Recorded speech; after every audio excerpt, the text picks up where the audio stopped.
Welcome back. Good morning. Happy Tuesday. Well, today we're going to be playing more of the Long Dark today. How y'all doing? Okay, survival mode, resume. Okay. I think we're in the coastal highway area. Currently getting ourselves kind of situated with our gear here. I'm going to do a little bit more exploring of the zone. I'm also going to look for more of these computers that are obviously going to turn on, because I can usually tell just by looking at the monitor, because, you know, if it's straight up black, it looks like it's going to have... Grab these. It looks like it's going to have information on it, but, you know, apparently can't tell for sure. But I do know that this computer definitely looks different. Okay, we got quality tools here. We are going to leave some stuff here. We don't need everything. Double checking to make sure I've searched everything. Got a hacksaw. We have a hacksaw on us. Double checking here. There's gonna be a hacksaw over in... Yeah, there's gonna be a hacksaw over there. There'll be a hacksaw over by the, what you would call it?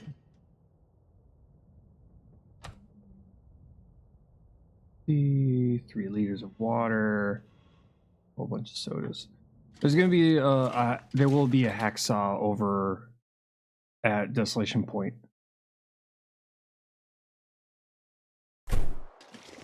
Question is, do we need to go to Desolation Point? Going to, well, we're probably gonna have to go to the forge anyway.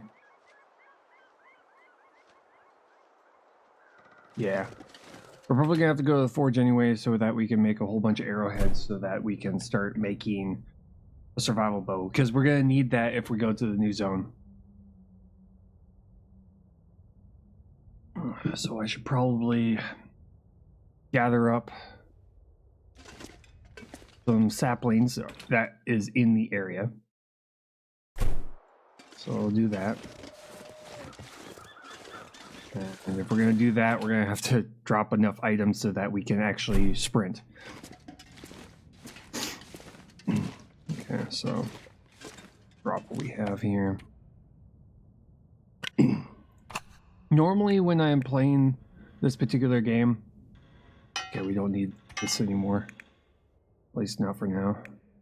Normally when I play this game, I'm playing it with a very long term in mind. But in many cases with this particular game,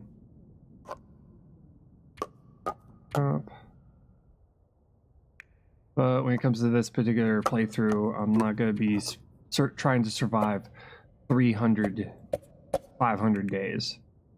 We're definitely not going to be going that far.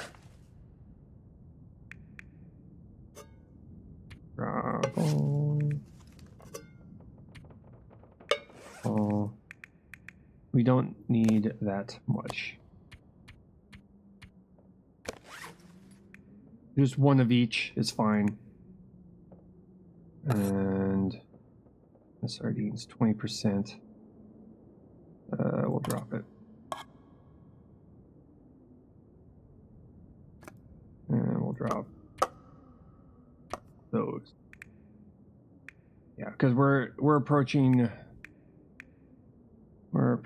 40 kilograms, so we need to drop a liter here. That will give us a liter already here, so that we can, if we need it, come and get it later. Okay. Here I don't have any useless books on me. Okay, we're good. Okay, we can sprint a little bit.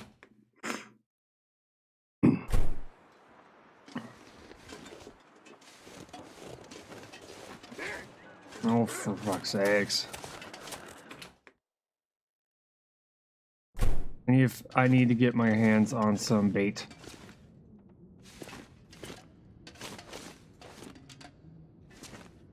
Because to be honest, these wolves will be a lot easier to deal with once we get bait. Okay, so here. Check the front door.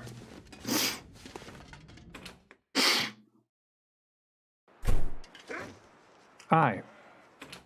Okay, he's still here.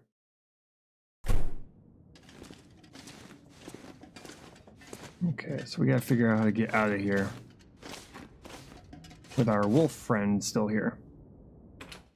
I think I have a solution.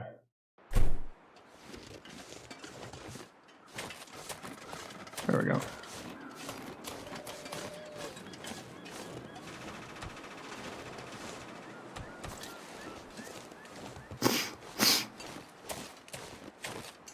Okay.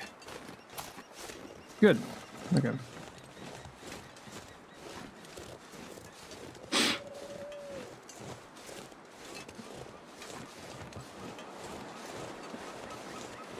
Yeah, there was quite a lot of wolf activity over there.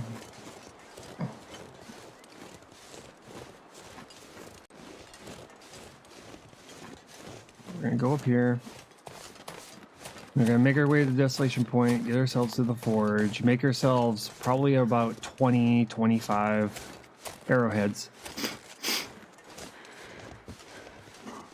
In case we lose a couple.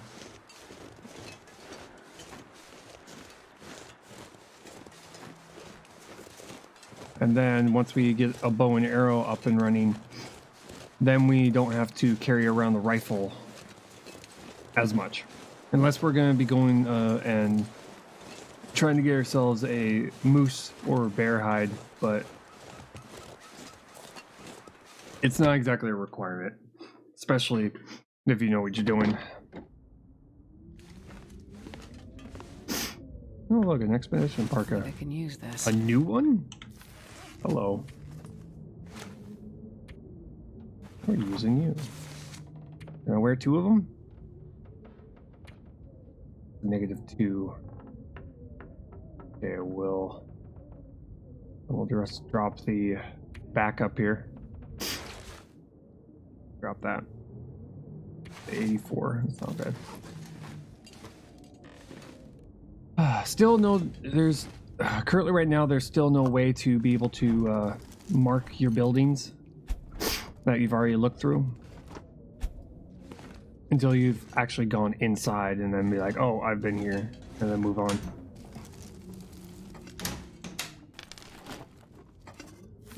This will come in handy. My suggestion would be to have something you can almost acts like the what you call them, the campfires, but rather than a campfire, it's like a piece of cloth you can put on the door. Like it's like you tie a piece of cloth onto the doorknob or something, which tells you I've looked through this house.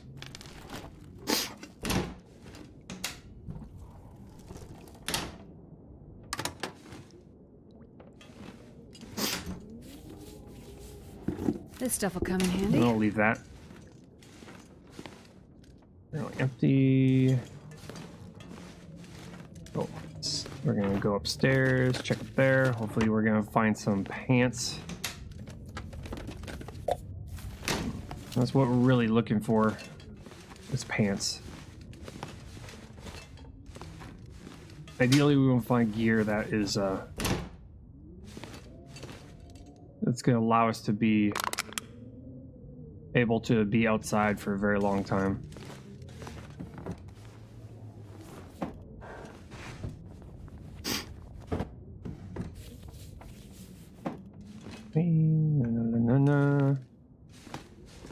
I've also been playing the Galactic Survival, the Hyperion Galactic Survival. I've been playing around with that, and it's going to be one of those games that I'm actually going to pre-play just to get an idea of what to do, because it's a particular game that requires a little bit of previous knowledge to play it properly.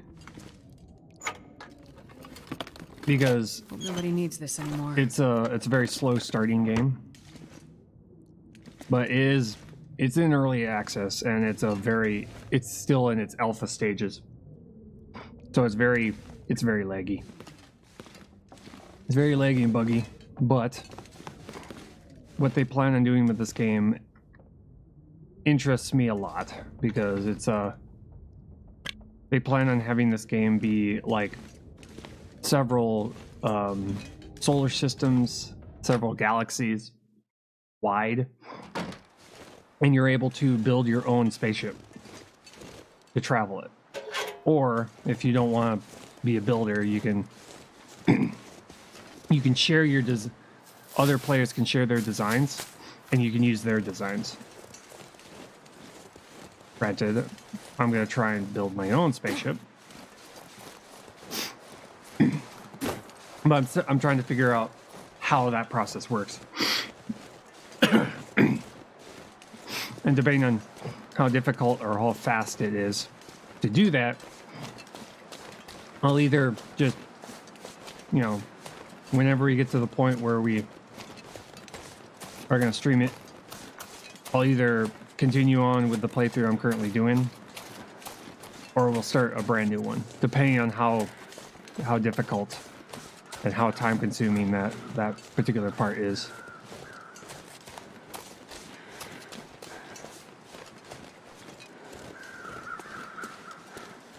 I'm waiting for my energy to come back. They haven't seen me yet. I haven't seen them turn yet. How we doing? Yeah. Hydration and food is fine.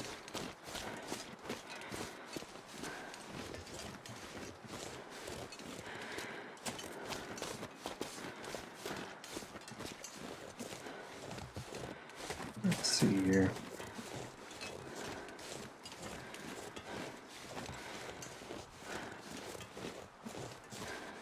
Almost forgot how long it takes for these characters to, their heavy breathing to allow them to be able to sprint again. Hey, deer.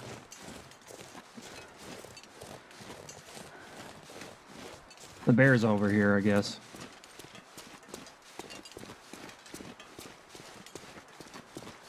Keeping an eye. Oh, I see some crows. That's probably a deer carcass, which would be great.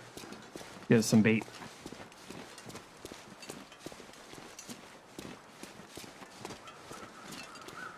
Check these buildings too.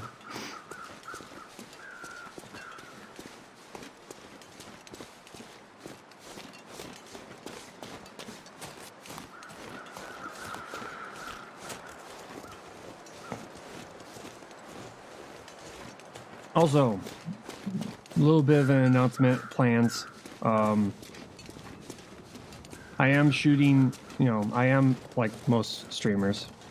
I am actively shooting to grow the community, grow the channel. And one of my goals is to get 50 average viewers. Eventually get there. And should I get there, should I get to that point, I'm going to actually do a playthrough of a Minecraft server.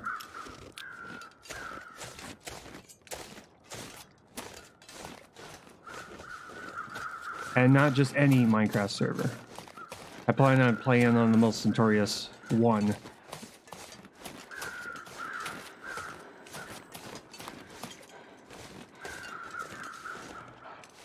Oh, okay. I thought that was my character's breathing. No, that was a wolf. There's a wolf.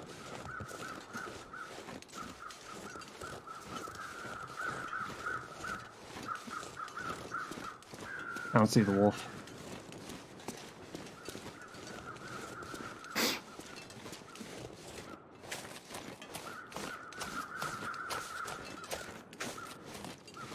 Yeah, I'm gonna have to...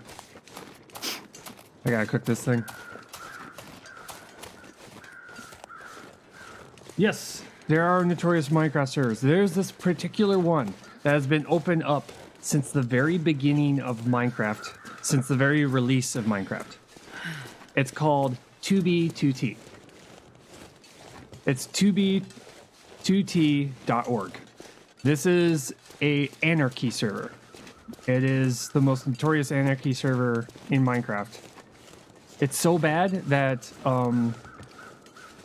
one of the biggest pastimes for a lot of players is killing new players. And also, there are no rules on the server. No rules. It's the largest, longest lasting server. I mean, 58 months it has existed. And it hasn't gone down once. And it's just ridden full of people who client hack, who PK, who grief.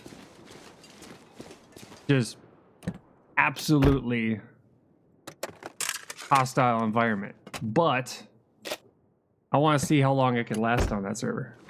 If I could get to the point where I could get out of spawn and start actually trying to survive. And you want to go there on purpose? Yeah.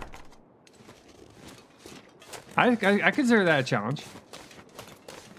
If you could get onto that server and get past spawn, it's just cat and mouse the entire time.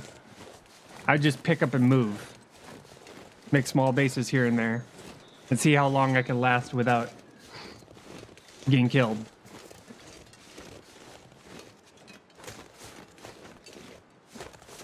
I think it would be fun. Try and avoid getting hit. Granted, if you want to go to the server to build a big, huge build, I wouldn't suggest it. But the trick of the server is getting past spawn. If you can get past spawn, you're pretty much golden, because most of the hackers and the griefers and all that, well, most of the hackers and the PKers are at spawn. Sounds like fun. Yeah, I know. But once you can get past spawn, it would just basically be me in a hole trying to survive and knowing if I'm gonna get like attacked at any moment. If you want to know what what I'm planning on doing, what that server's like, you could easily find YouTube videos online. I mean, spawn is a wasteland. I saw the videos, I was just like, Jesus. People will make me ragey enough in real life. Yeah, I hear you.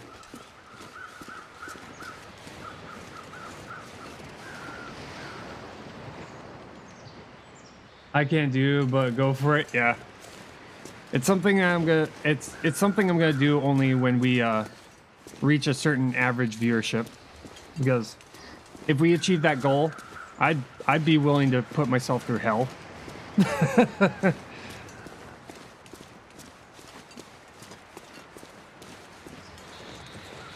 But that's the difference, is that if you're going into that server thinking that you're gonna just, you know, be greeted by another player and say, "Hi, here, let me help you."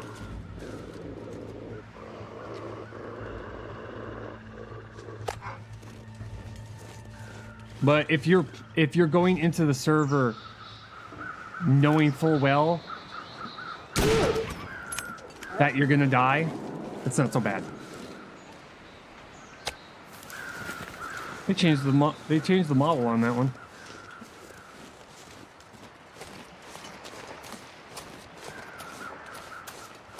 But yeah, if you plan on going on the Anarchy server with no rules, expecting to just, you know, it to be like any other server, then you're gonna just rage, because you're like, "Stop killing me! I just want to start my base." But if you're going onto it knowing everybody there is hostile, and that most people are going to try and kill you on sight, then it's not so bad. Like, okay, I died again. It's kind of typical here.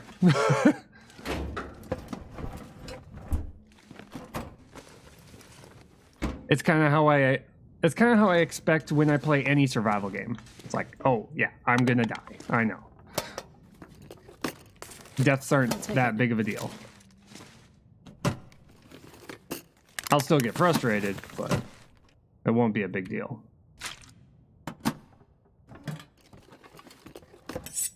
But with this particular server, the risks, if you're willing to push through all that and stay there long enough, eventually you start to know where not to go,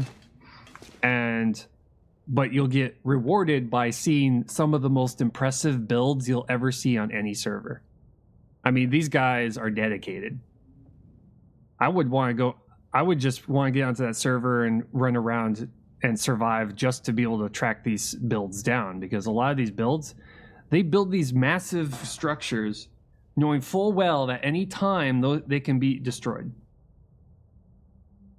Holy crap, there's a Newsweek article about it. I know. I think it was on that server 3 years ago. Yeah. But this server has no rules, but there are people who still build these massive structures on it, knowing full well that the next day it could be completely destroyed. That's dedication right there. That is full on dedication. And I just want to be on that server just to check them out and go, ah, shit. Off of me, you piece. Oh, crap. Okay, we're good. I was able to fight him off.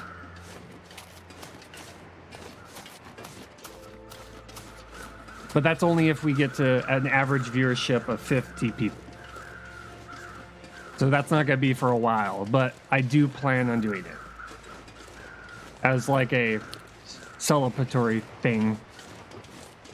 Like, celebrate by going on to the most hostile, difficult server and seeing if I can survive. And I'll even have a countdown clock. I'll even have a count up clock in the corner. This to just signify how many hours or how many days or how many months I've survived. Oh. The wolf bled out. Nice.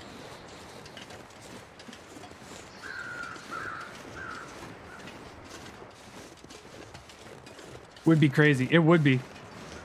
It'd definitely be an experience. But hey. I think I can use this. I'm gonna pick you up. That shirt. But hey, if you think about it, I'd say it'd be bragging rights to be able to say I survived 2 months without being killed on 2B2T.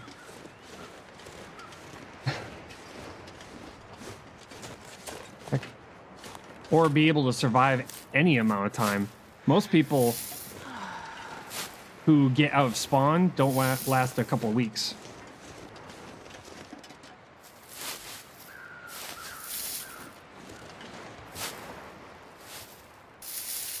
And the funny thing is, and the cool thing is that because this server pretty much never just wipes the slate clean. It's not like a server where every time there's an update, they just take they reset the entire server and everybody starts out from square one again. They just update the server to the newest version of Minecraft and then just leave the map as is. I'll take it. So that map, the map they use is pretty much since the release of Minecraft everything that's happened is just accumulated. Just over time.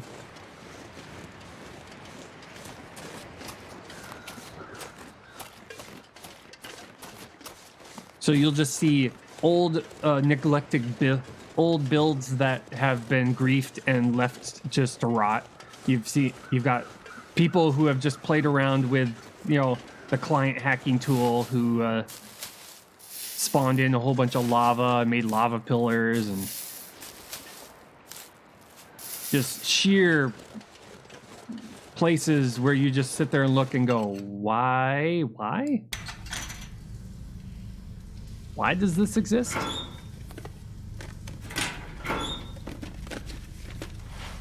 This will come in handy. Got another wool hat. I'm gonna make a fire here. There we go. Okay, sewing primer.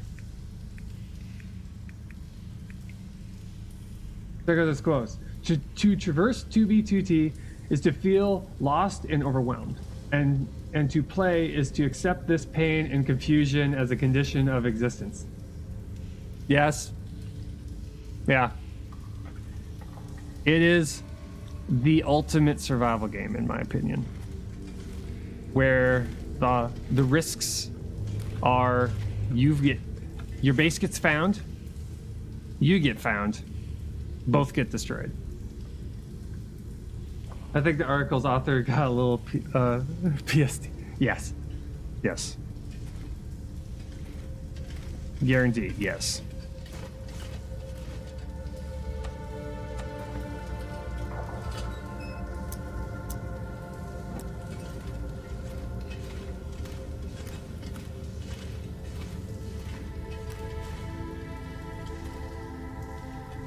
But that's something I'm willing to put myself through just to say I did it.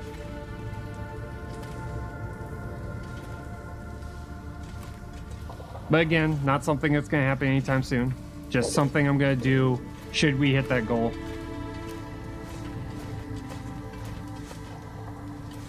And the cool thing is that anything you build, if it's not found, stays there forever. And that's the key. If not found.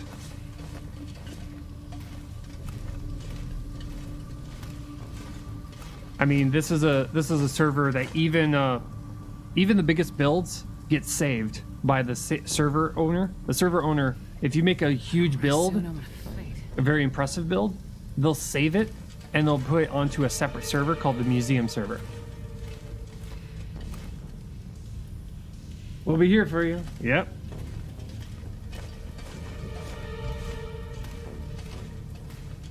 Grab milk. Let's grab that. I can barely walk with this much gear.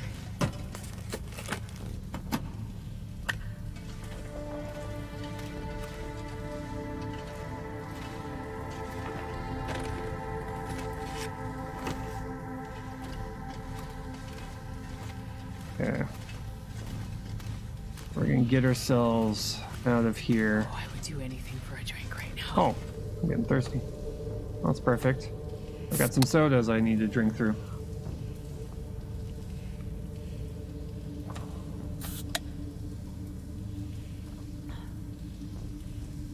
But yeah, I was online, and during my work day, I had like an hour where nothing was going on, and I was cruising around on YouTube, and all of a sudden I saw that video This stuff will come in handy. talking about the server. I'm just sitting there going, really? Is there now?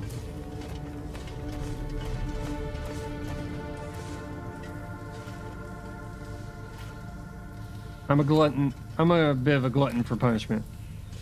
So I saw that and I was just like, ooh, this might keep my interest when it comes to Minecraft.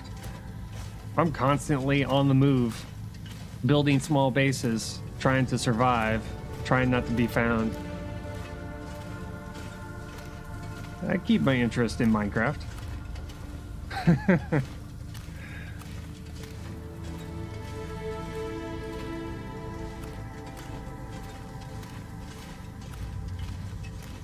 Keyword being might.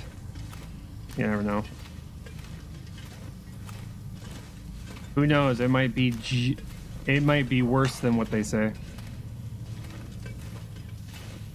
Yeah, we're gonna have to sleep.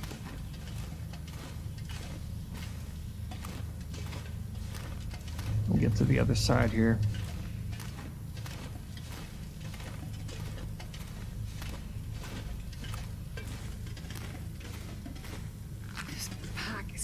too heavy to carry. It's fine. Work gloves. Oh, another hatchet. Good leather. Nothing here. Okay, we'll grab the book. Okay, anything up here? No. I'm gonna break you down. I'm gonna start a fire right here. Oh no, cancel. Put you out. I'm gonna have to put some. Gotta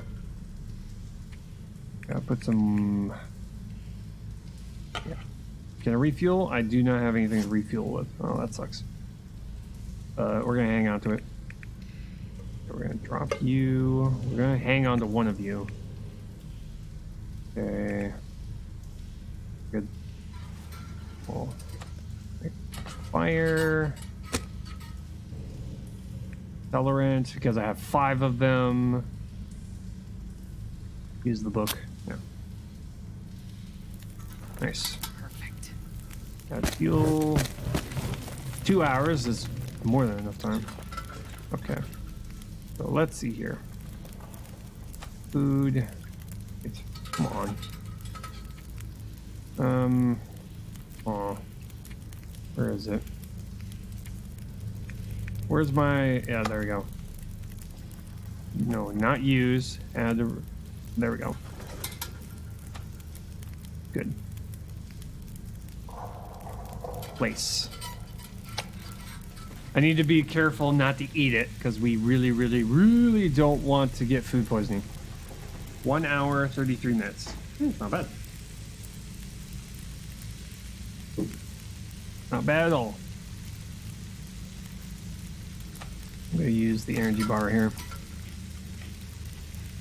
We don't need this to eat. We need this for bait. And I don't want to... I don't want to burn this. But I also don't want it to be raw, so it's giving off scent. 2 hours. Fast until ready.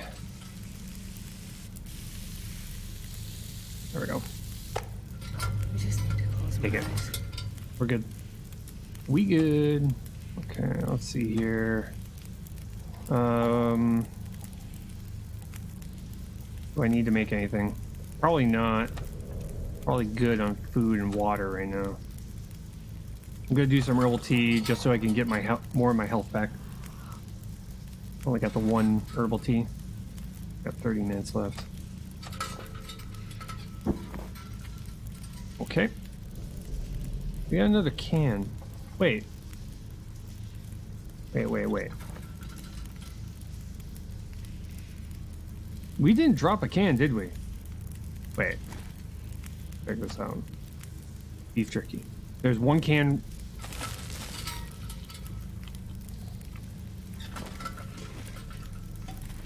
Okay. Wait, no, that's from the... Oh, that's from the herbal tea we drank. It drops a can. Oh, okay. So if I eat the tin of sardines, it's probably gonna drop a can. Oh, we're too full to eat. Okay. We'll sleep and then we'll try it in the morning. I need to know what drops a can, what doesn't. What does, what does not. There's water. There's our campfire that's burnt out. Okay, tin of sardines.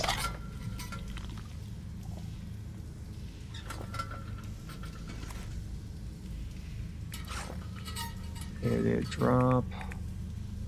Okay, tin of sardines doesn't count. We've already had 1 recycled can on us, so tin of sardines does not count. I'm not gonna be able to carry this load for much longer. Okay. Salty crackers. Might sleep a little bit longer. Probably.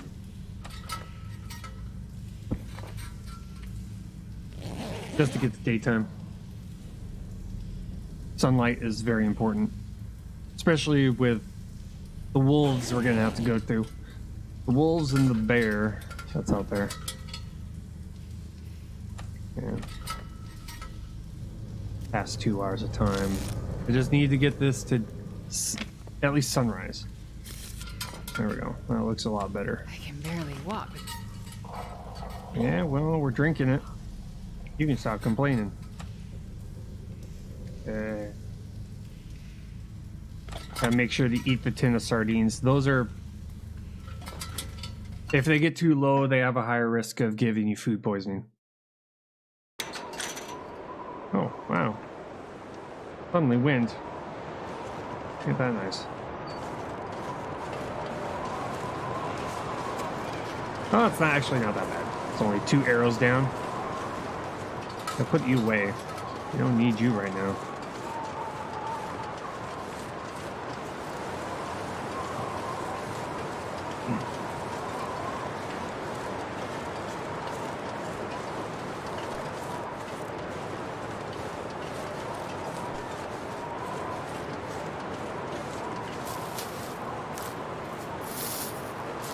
But we're here mostly to get our hands on.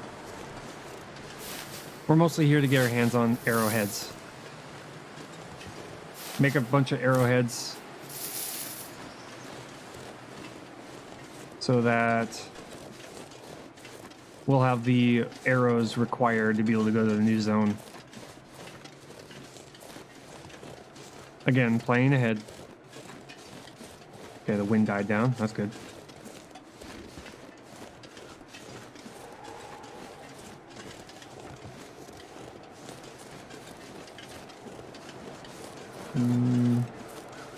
There's usually not clothes in them. There's gloves, but we have good gloves. We'll just leave that truck behind. We can be a little bit picky about what we search through. We don't need to search through every car unless we're looking for food. But I mean, really, we should be trying to make our way towards fish and fish and meat.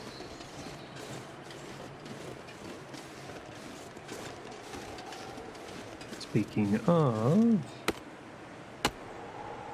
hello, saplings. Too heavy to carry.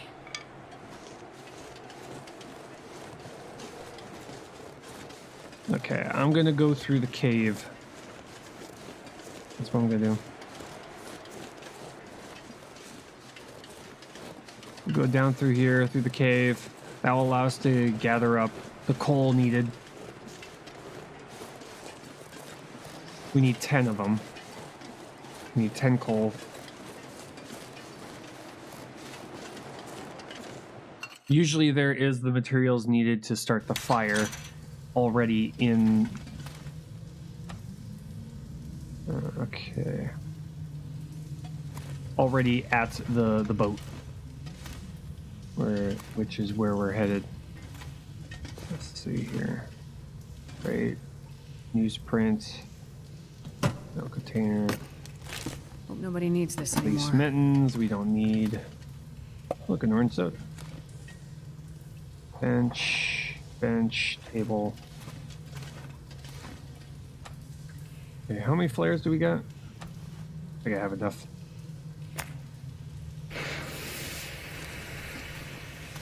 Normally I don't use flares. They're kind of just there for reasons.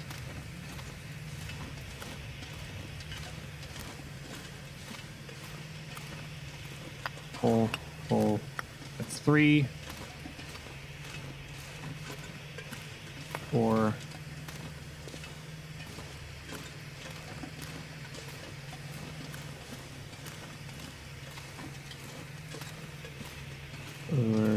Four.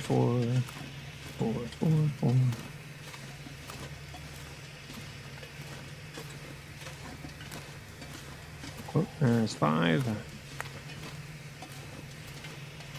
Halfway there. Oh, jerky. Nice. Antibiotics. Off. 6. Grab the metal scraps too. 7. 8. 2 more and we'll be good. 9.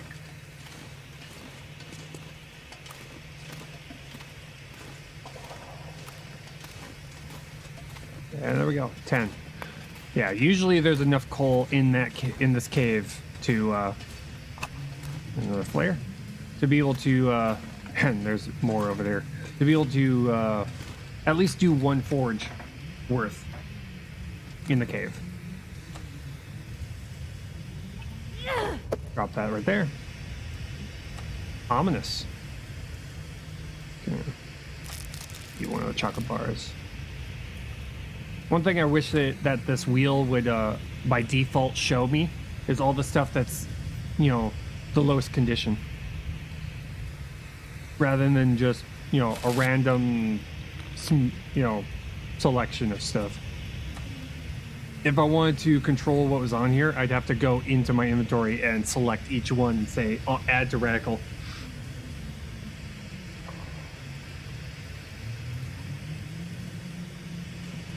Yeah. Now, check my inventory real quick. Do I need an extra hatchet? Okay, let's drop one of them here. Just so I have a backup hatchet in case I need to come all the way back here again. And sewing primer, I really don't need. I don't need you. Shooting guides. I might keep that one and this one. Yeah, we'll keep both of those. That's got one more use in it. Okay, I've got 2 of those. I got 2 maple saplings. I need a bunch of birch saplings though. Yeah.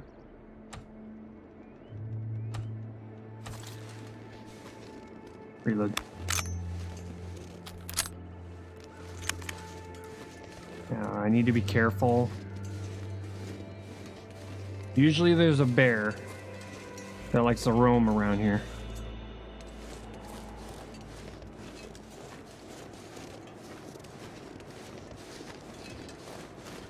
There's our boat. Okay. Okay, wolves are nearby. That usually means the bear is not here.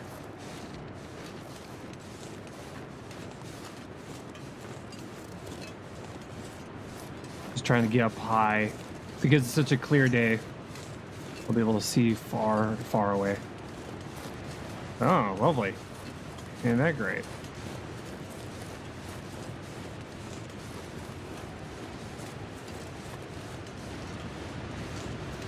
Rather than a bear, we got like 3 wolves. Oh, that's lovely.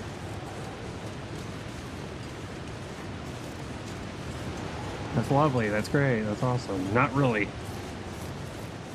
At this point, I'd rather have the bear. At least the bear is predictable. As long as you don't get too close, he won't bother you. He'll follow you. But as long as he doesn't get too close, he'll leave you alone. It's just knowing how close is too close.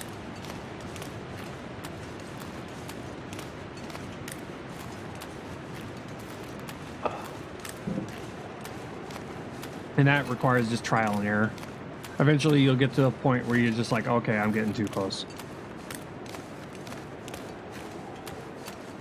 You can usually tell if you're getting to that point where you're too close, is that he'll start walking towards you. He'll just all of a sudden abruptly turn and start coming towards you. That's when you know you're too close. As soon as you get once you get outside that radius, he'll just go back to his regular path and not even care that you're there. He's not like the wolves where if he smells you, he'll start coming in your direction. He has to actually be within a certain radius of you, and he'll start coming.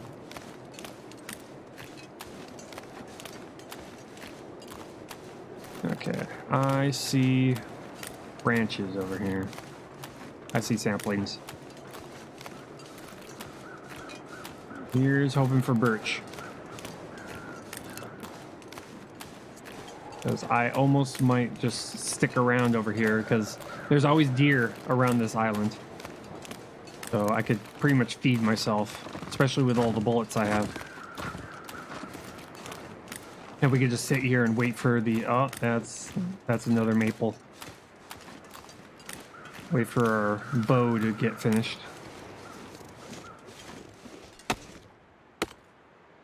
Oh, got another one. We just need birch saplings. Really all we're missing. Then we can make ourselves a whole bunch of arrows and a bow. And then we can pick a spot to put our gun and retire it until we need it. Which the only reason we'd ever need it is to take on a bear or a moose. So.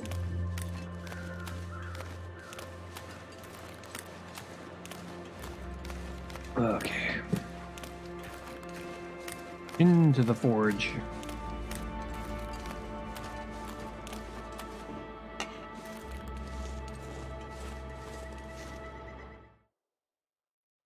What, there's no loading? No loading reticle. Hey, you're new.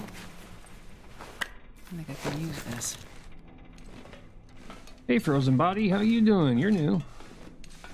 I wasn't there before.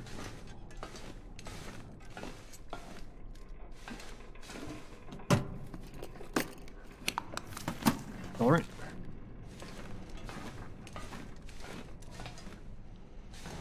Normally they don't spawn many bodies in here. On lantern.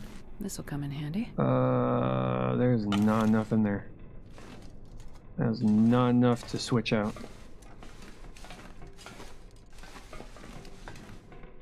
Okay, Frozen Angler. Ooh, that's a rare book. I'll take it. In here first. Gonna check the entire boat. See what kind of materials This stuff will come in handy. that we're dealing with. Okay.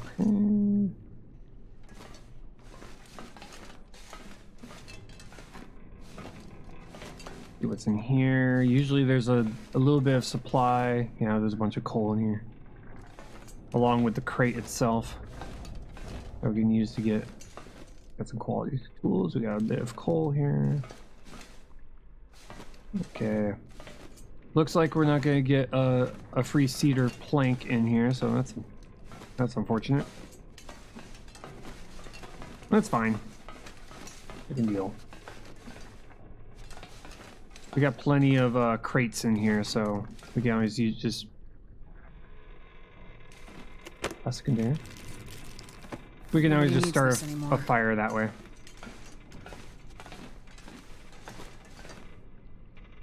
Okay, nothing in here. Ooh, candy bar. Granola bar. And dog food. There we go. Okay. We'll check the top of the boat here. A little bit of scrap metal.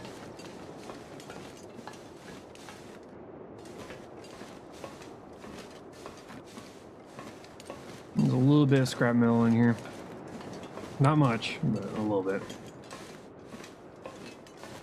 If we have to, we can always just go over to that building over there to find scrap metal. Just scrap metal that's lying around.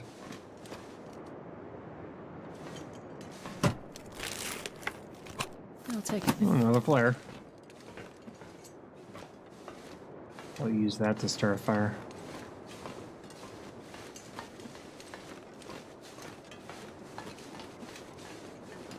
Yeah, flares in this game really only have two uses. Well, three if you count just being used as a light. But it's a very inefficient way of lighting your path. You can usually just make a torch.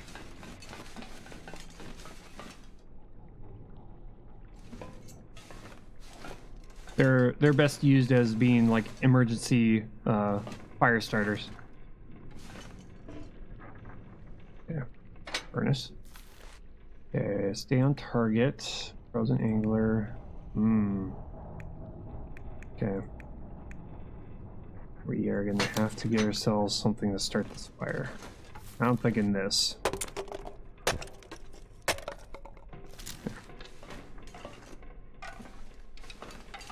Cloth.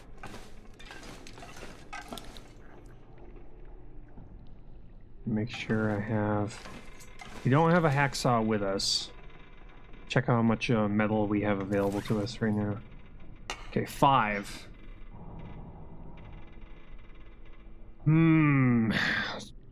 Double check here. Forge.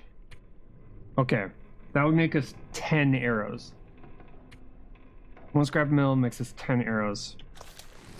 So probably gonna leave some metal here.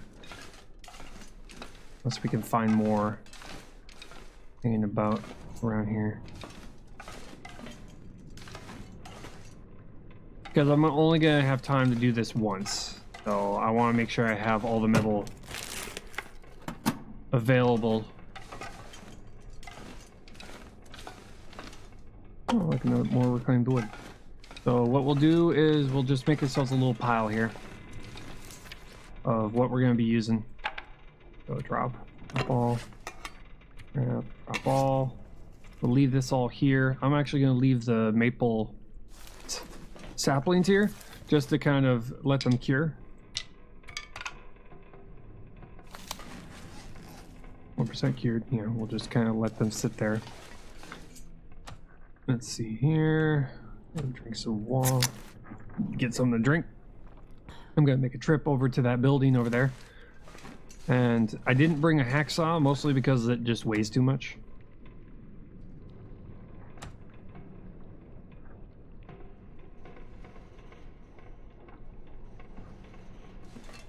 Thinking about what my weight right now.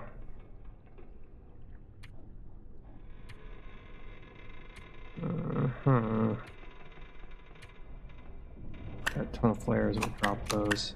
We only need 2. Okay, that is useless because it has nothing on it. Well, it has got no fluid in it right now, so kind of pointless to carry it. We'll drop you. Drop these 2. Pretty much anything made of liquid. Okay.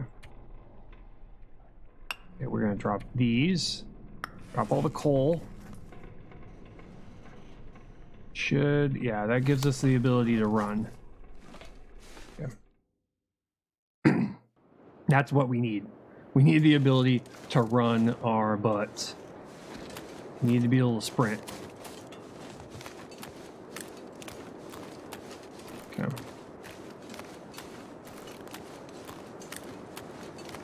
Just in case we run into a bear. Because it is foggy.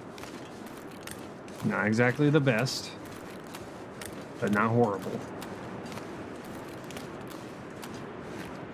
Okay.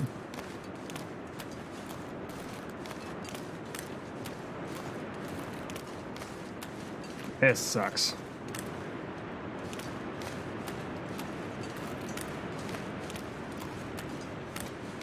Of all the weather types to have right now, fog is the worst. Here we go. Mostly because usually when you're in the woods, you'll have a whole bunch of landmarks to guide you.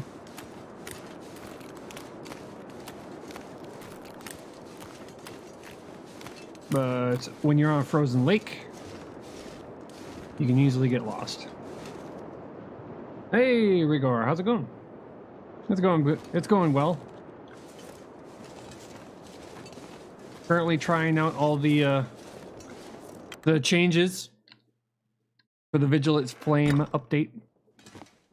Currently, right now, we're just kind of getting ourselves prepared to be able to go out to the new zone. So I'm just out here over in Desolation Point trying to get my wood matches to get myself a whole bunch of arrowheads made. I'm planning on making like 25 of them. I don't need 25, but I think I can use this. Having 25 means we can lose a couple and we don't have to come running all the way back to the nearest forge to make more.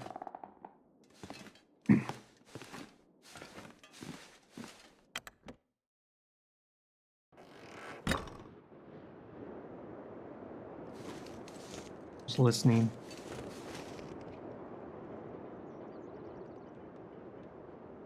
I'm listening for Bear. Because Bear likes to hang out here. Ooh, more bullets. Okay. So there should be somewhere around in here. Somewhere around in here there should be a This will come in handy. hacksaw. Or enough scrap metal that should allow us to be able to make a ton of arrows. I had to explore new area on easy mode. Yeah, currently right now we're playing on Stalker. So it's not exactly the hardest, but it's the most commonly played mode for a lot of people. Hey, this is new. Where do you go? Oh. Oh, that's new. This is cool. Hey, how you doing? For a lot of people who've played this for a very long time, Stalker is probably the most commonly chosen difficulty. Very few actually play it on Interloper though. Mostly because if you don't know what you're doing, or you're so used to using the knife and the axe, which you can't find in Interloper, you have to make improvised tools. It becomes extremely difficult because you have the first thing you have to do is you have to go and make an improvised axe and knife, which means having to get the materials needed to go to the nearest forge, which both of the forges are very difficult to get to if you're not able to find the materials.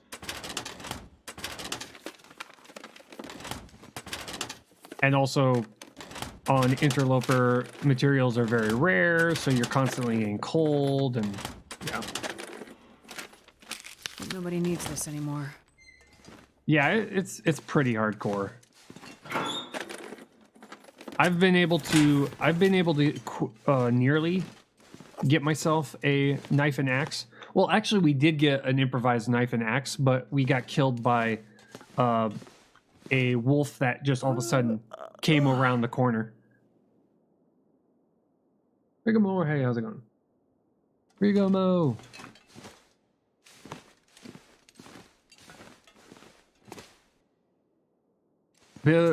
Little bit late, Twitch. Yeah, right. I love Twitch.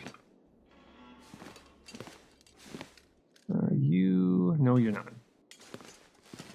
And sweatshirt, probably grab that because I only have one undergarment. Okay, you are grapefruit. But I've gotten to the point where I've played this game so much, I've got like I'm approaching 400 hours of playing this game. It's just not bad. Not bad. I've heard of people who've got like 1,000 hours of playing this game. But, you know, I need to get myself to a point where I've played almost all of the survival games. That's my goal. My goal is to play all of them.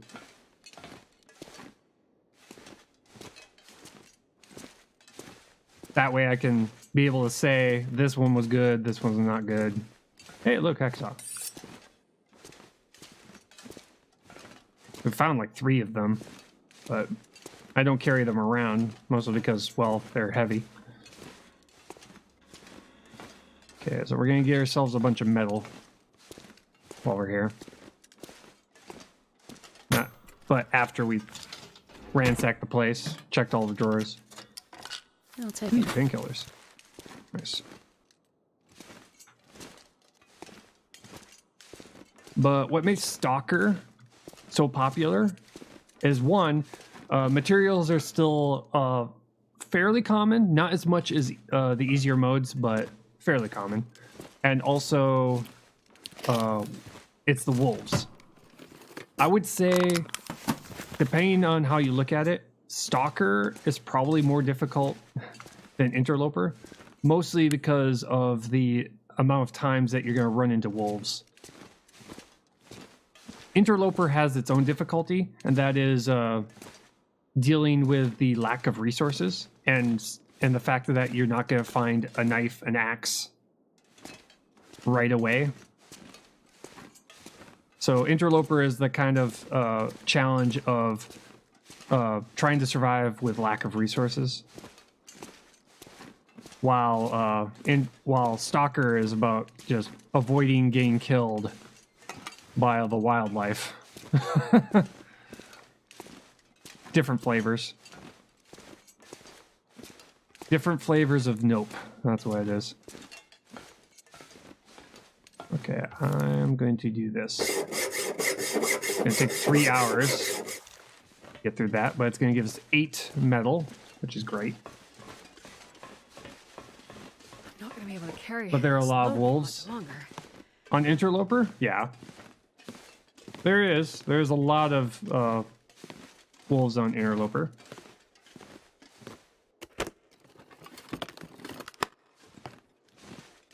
But when I've played... Ooh, lantern fuel. Whenever I've played Interloper, I rarely... When I did come across a wolf, it was frightening, but not as frequently as Stalker. At least that's been my playthroughs. Maybe possibly your RNG was probably worse than mine. And you had lack of resources and a ton of wolves in your face.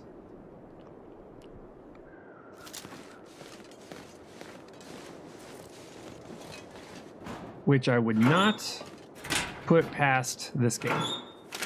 This game has got like a thing of always putting the worst possible RNG in front of you. Cape Harris, hey, how's it going?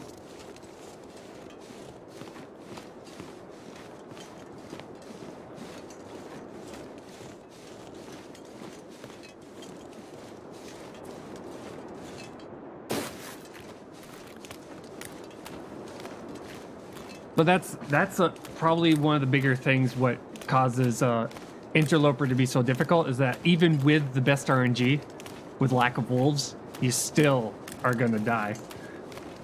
What day are you currently? We're pretty brand new. I think we haven't even made it through a week yet.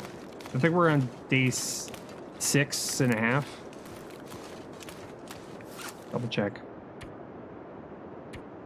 We're good. We're getting on to yeah, we're on like day 8. Still fairly new, but we haven't even made it to the new zone yet. There are still wolves going on, and lack of resources. Yeah, that's.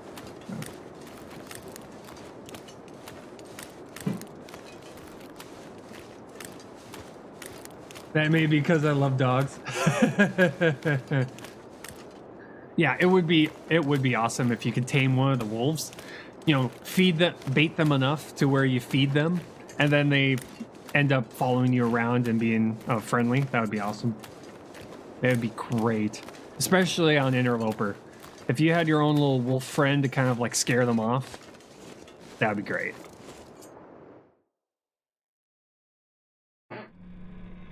Okay, so we got a bunch of metal.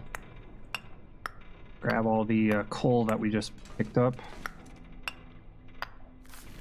Okay, we don't need that. Grab, I think, a couple of the claimed wood. 3 should be fine. Those are still curing. That's fine. Then get a perk to be an alpha of a pack. There we go.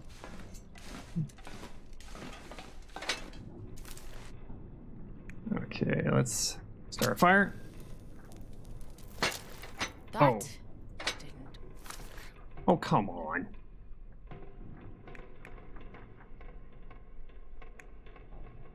Screw it. Start fire with the book. Yes. As much as I would love to keep that book, we're gonna have to use it.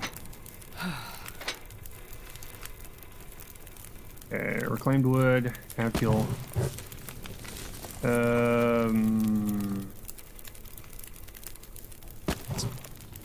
So apparently you can spawn in new zone on Interloper. Started there twice today, promptly died. No man-made shelters, not knowing where to find matches, a sleeping bag, or the exit makes it nearly impossible to start. Oh, yeah, ooh. Yeah, the brand new zone where there's no man-made structures and no man-made materials are rare to find, and and you got lost, you didn't know how to get out. Yeah, that's that sucks. It's a brutal location. Yeah, that's why we're planning that's why we're trying to get ourselves the materials to be able to survive in that area. We're getting ourselves we're trying to get the clothing to be able to survive in that zone. We need it. We're trying to get a bow and arrow. We're trying to get a bow, several arrows. We're trying to get the ability to have a whole bunch of the ability to get meat on demand, and not get cold really quickly.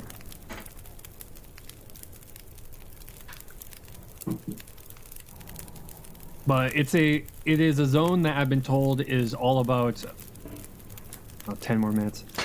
It is all about finding caves and hollowed out logs, pretty much making natural shelters out of just what you find.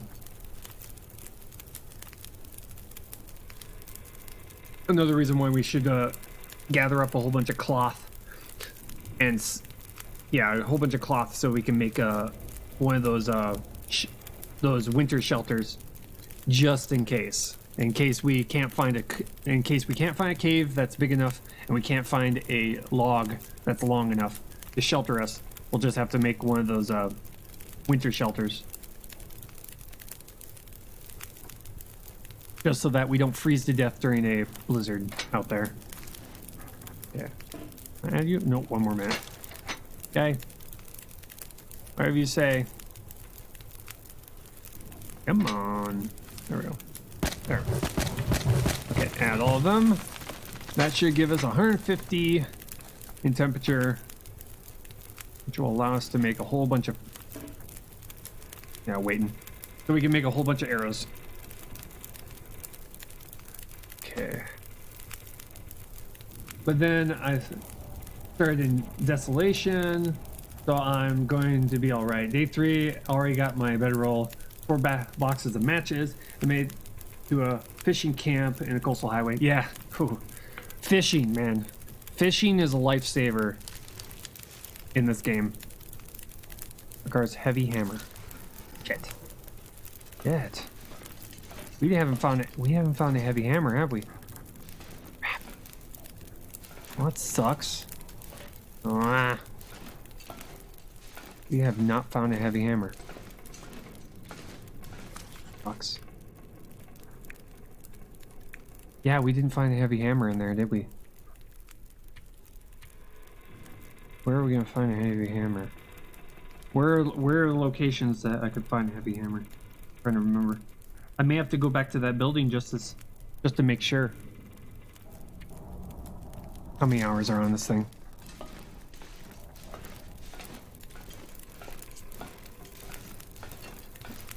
Huh. 11 hours? Yeah, we got plenty of time. Don't have any guts line no time soon. Yeah. Finding guts. That's always a interesting process. Let's see here. Drop all here. Okay, we got to find a heavy hammer. Fortunately, I don't think we found anything in the I don't think we found anything in that building. I'm gonna have to check again though. If not, we're probably gonna have to leave and go search. Oh, lovely. Suddenly bear. Great. Where are you going? Where are you going? What you selling?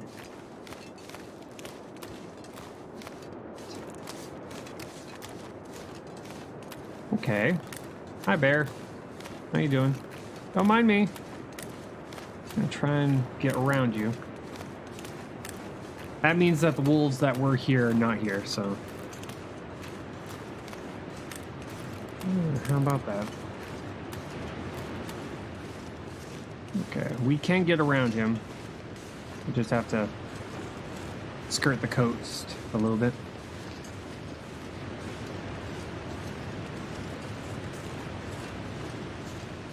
Some aggressive survivor, right? Yeah, I'd be on board with that.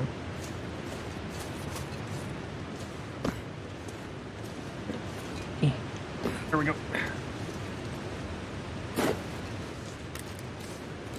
Yeah, having some sort of another survivor that you could encounter.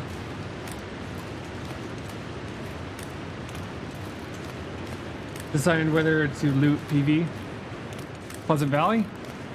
Maybe. Depends. Depends on if you've got warm gear to survive the open air, because that entire zone is just full of gusty winds.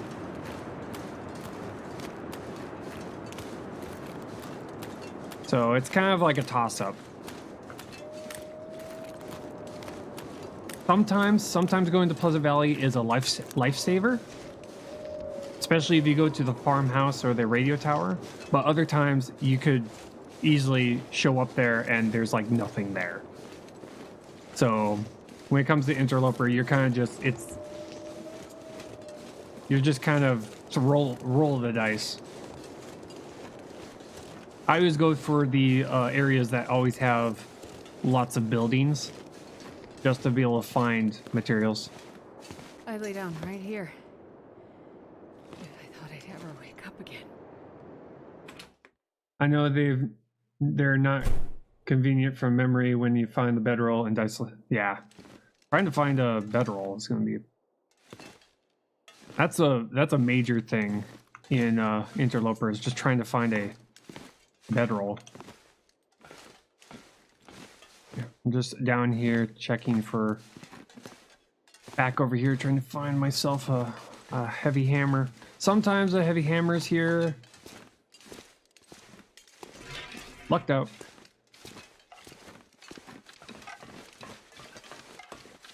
Yeah, it's best to loot early before the weather gets bad. Yeah, because on Interloper the weather is brutal. I mean, you thought blizzards were the blizzards were popular before. Okay, we're good. Now we just need to make our way back to the forge before it runs out of juice.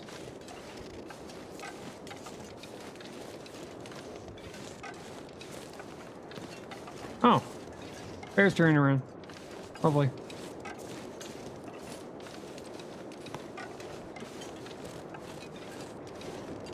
So we're gonna go back the way we came. After day 50, Pleasant Valley is nearly unlivable, even with crafted gear. Yeah, about that. Yeah. I lived when I was on Stalker. I lived in the farmhouse for like 250 days. But that was because I kept on leaving, finding materials, and bringing them back. You can't sit in the farmhouse for very long, just in Pleasant Valley. You have to actually leave, go to other zones, find materials, and bring them back if you want to live in the farmhouse.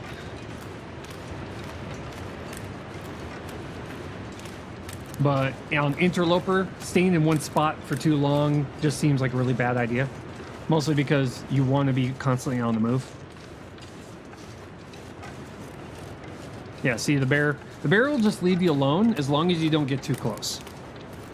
You'll know you're too close when you see him turn and start walking towards you. So we just keep an eye on him, he keeps an eye on us, and we just kind of part ways. kind of little nod, like, cheers.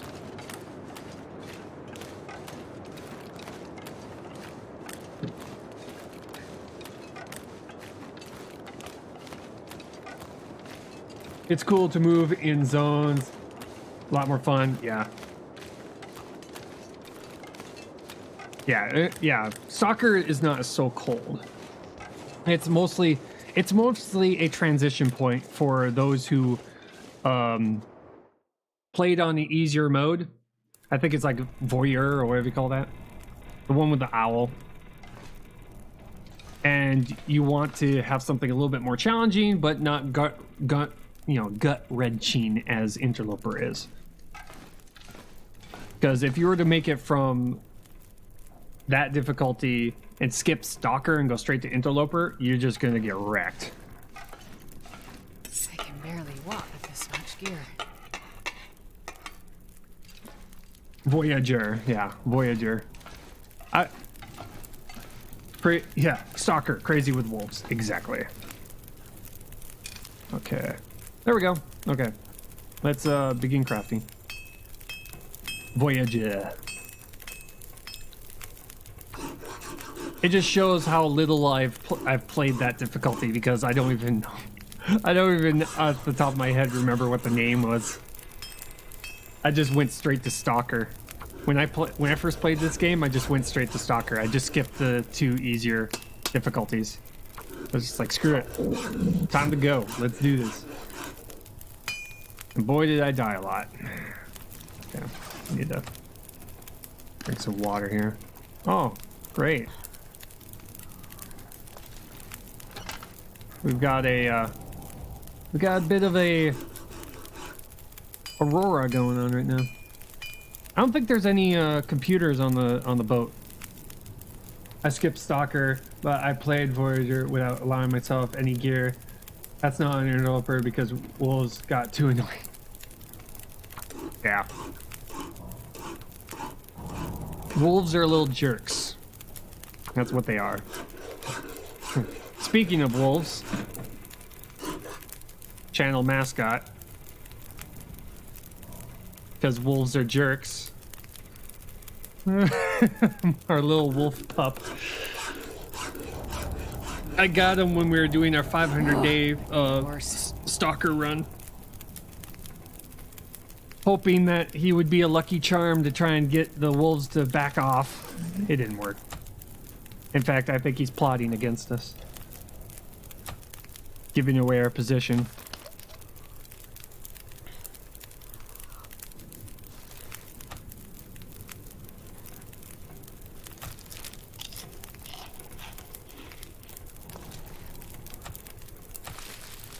Okay, we need to eat a whole bunch of stuff here.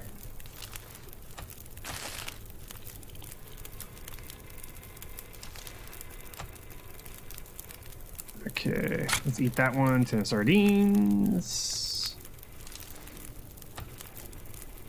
Okay, we're gonna have to get water here soon. We'll eat one of these. Okay, we're good. Yeah, we're gonna have to get water here soon. So let's check to see how many arrowheads we have now. 20. Okay, I can deal with 20. I can deal with 20. 25 would be even better.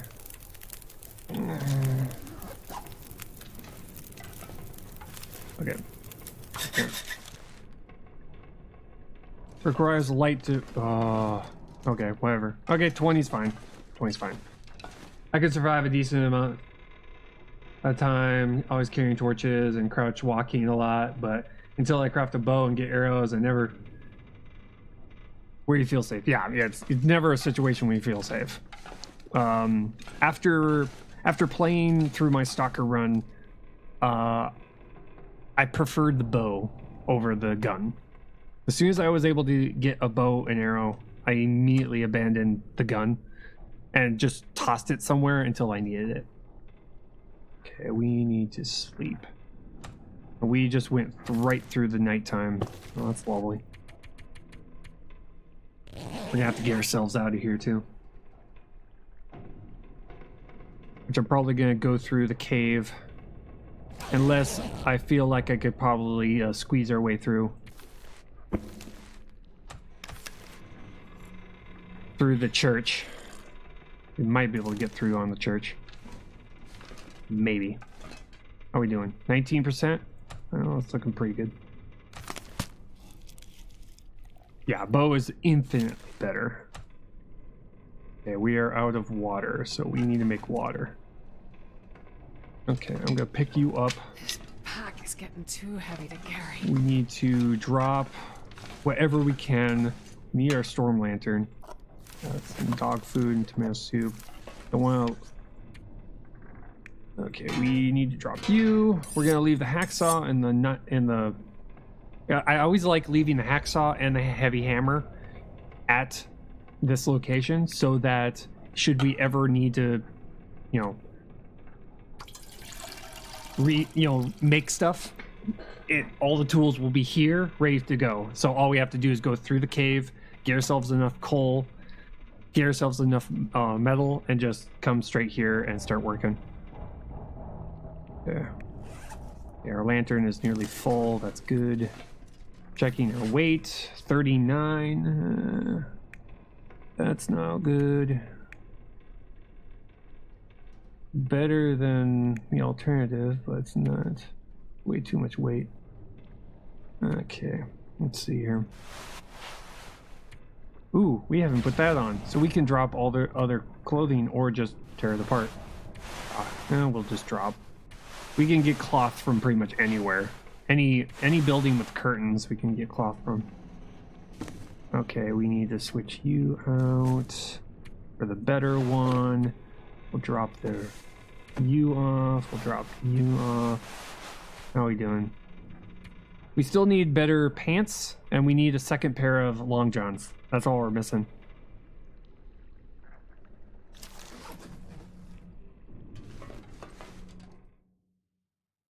Get ourselves out of here.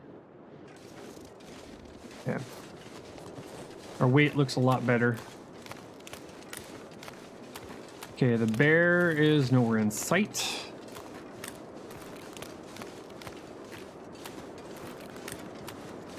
Okay.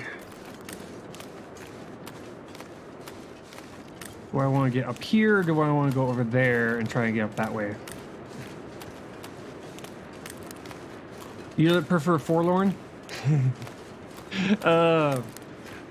Anybody who's been long enough, especially if you've been here for my 500-day playthrough, my 500-day, yeah, we have a bit of a history with Forlorn. Mostly because every single time I've gone to Forlorn, well, up until a point where we got used to Forlorn, we always died. We always died when we went to Forlorn. It was just like, I'm gonna go to Forlorn and try to get to the Broken Railroad.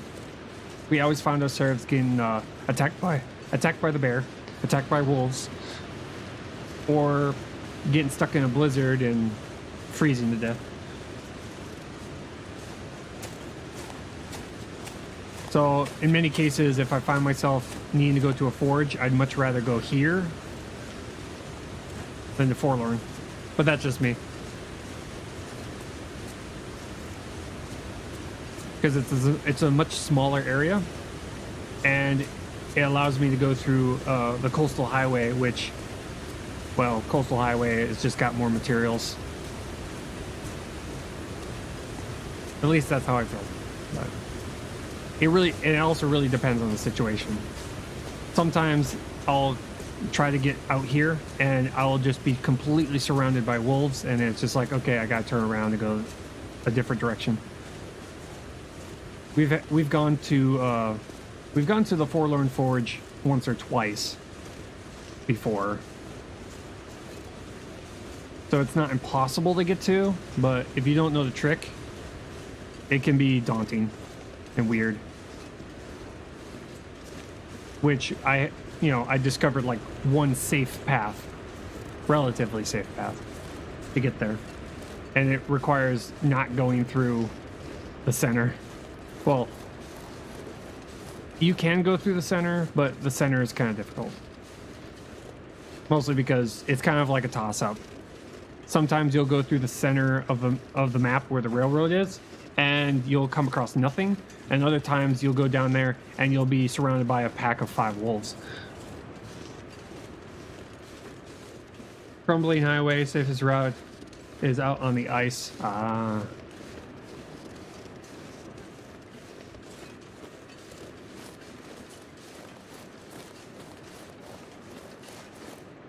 Okay, I'm gonna go into the church.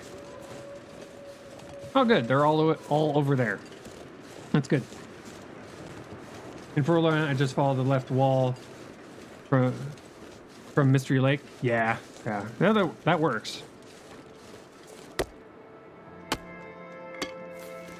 Well, whenever I leave the Forlorn, whenever I leave the Mystery Lake cave, I always go either center if I'm feeling daring, or I would follow the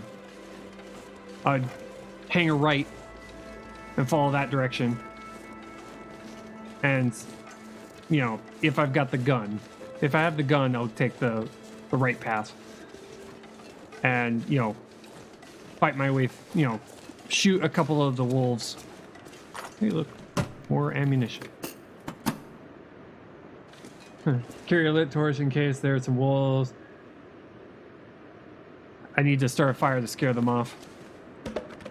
Ooh, bedroll. With your shooter.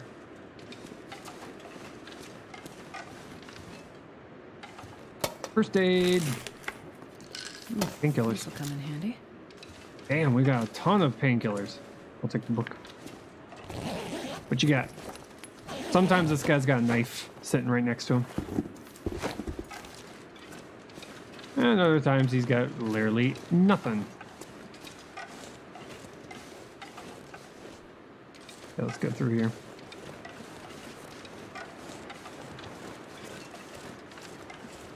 We lucked out on this path because usually there's a wolf that like to hang out right on the road across the street from this. I'm purposely not going to the lighthouse because the lighthouse, really the only thing you'll find in the lighthouse, I feel, that I've found is you only find matches or food. I've rarely found anything else in the lighthouse. I'm thinking about going over and checking to see if there's a bow. Here's hoping that it's a well-conditioned bow rather than a... We can at least get some extra arrows if we go over here. At least. Check. Roll the dice here.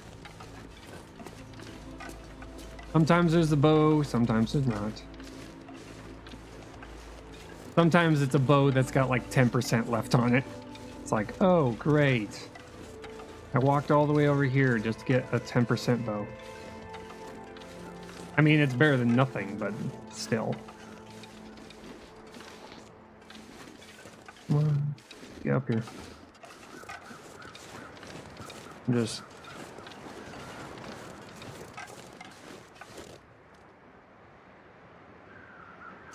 thought I heard a bark. On Interloper, there's only ever a piece of firewood, a can of sardines, and a deer carcass. Ooh. Yeah. Definitely not worth.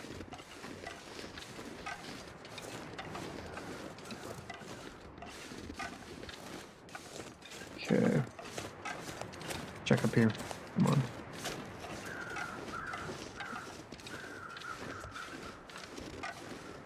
We either get a bow or we get nothing.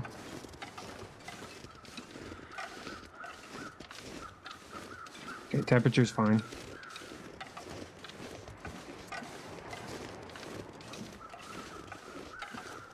And we have a bow. Is it a good bow?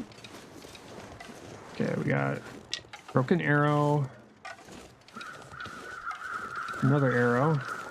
And what's the condition on it? We here. 88%. Oh, hell yes.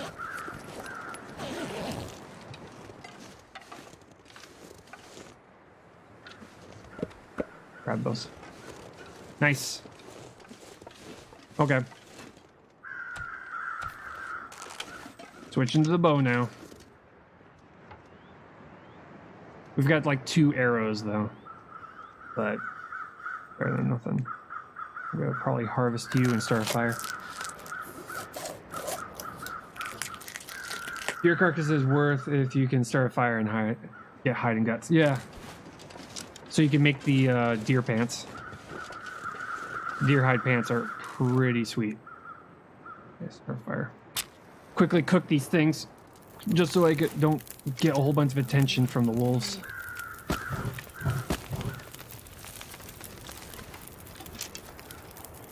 Okay, let's see here.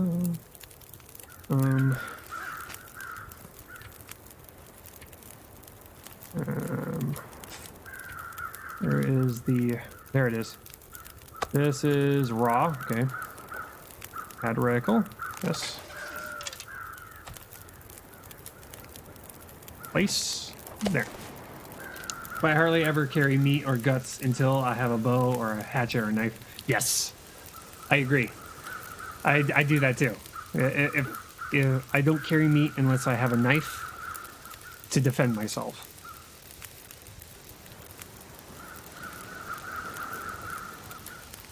Okay, 1 hour, 30 minutes.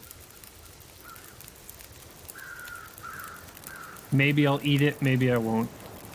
Okay, eat that one. That one's getting a little low. Yeah, we're good. Keep the tin of sardines. In fact, I'm gonna start doing this. There we go. Get the ones that our conditions are getting a little low first. Yeah, I'm gonna make some water too. See here. No. Pots. Make some water. Let's go for 2 liters. Because I'm weird like that. Hour and 15 minutes. Let's quickly pass time here.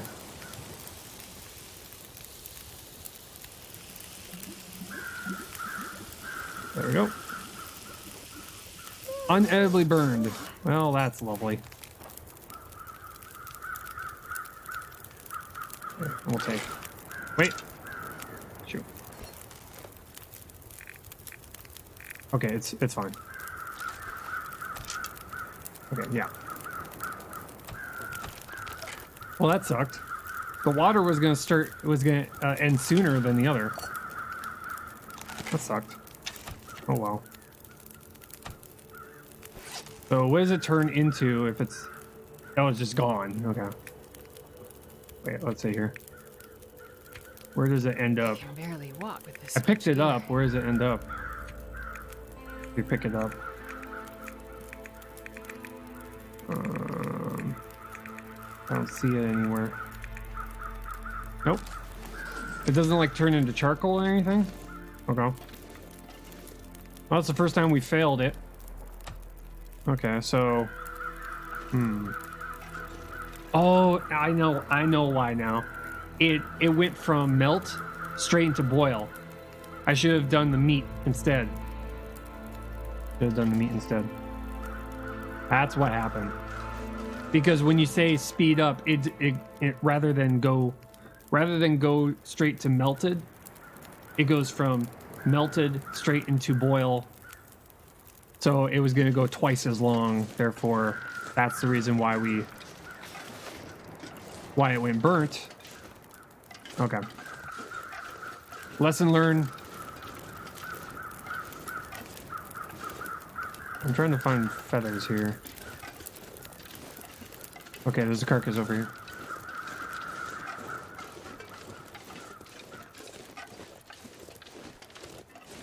Okay, note to self for later. Might not be useful. Grab all the crow feathers we can.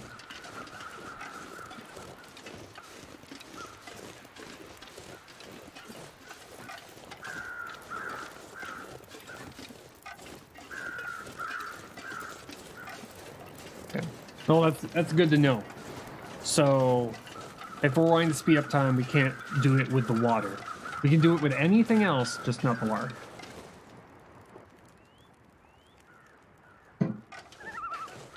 Loon.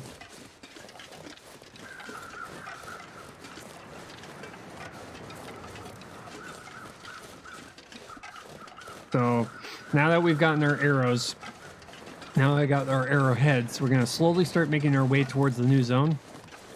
Finding stuff along the way. Hopefully we find better gear. Hopefully we find another, like snow pants or combat pants or something for our legs. Because our legs are kind of lacking right now. We don't exactly have anything that's really, really good in the leg department. All we have is like cargo pants and jeans. Wool long johns would be awesome. I'd love to be able to find that. Finding ourselves another pair of climbing socks would be great.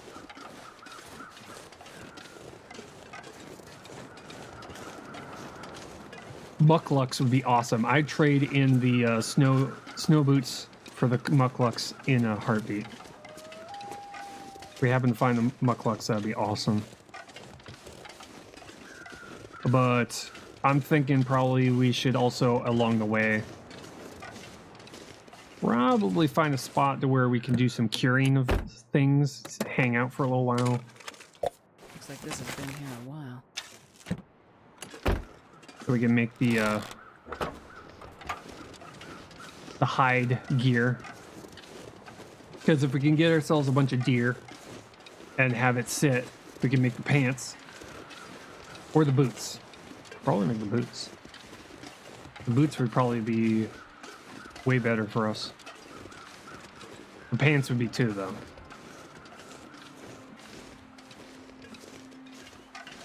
The ski boots are giving us like armor. So it allows us to be able to take some punishment, but it's a lot harder to repair. The ski boots require a lot more materials to be able to repair. So it's not exactly a long-term solution.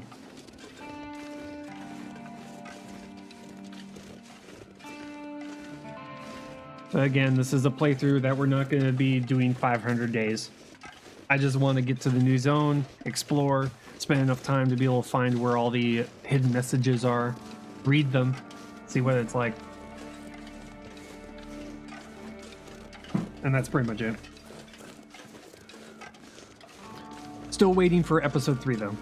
I can't wait for episode 3. Want episode 3.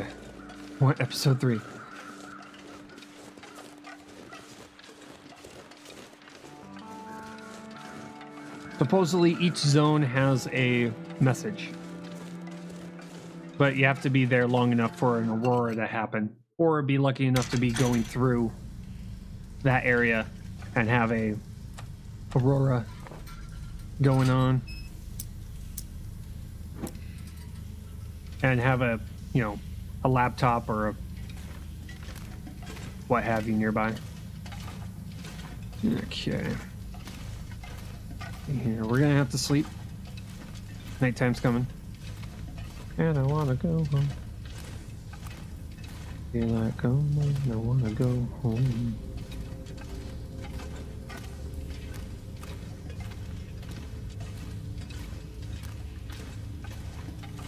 But that's the beautiful thing about this game, is that there's many different ways to play it.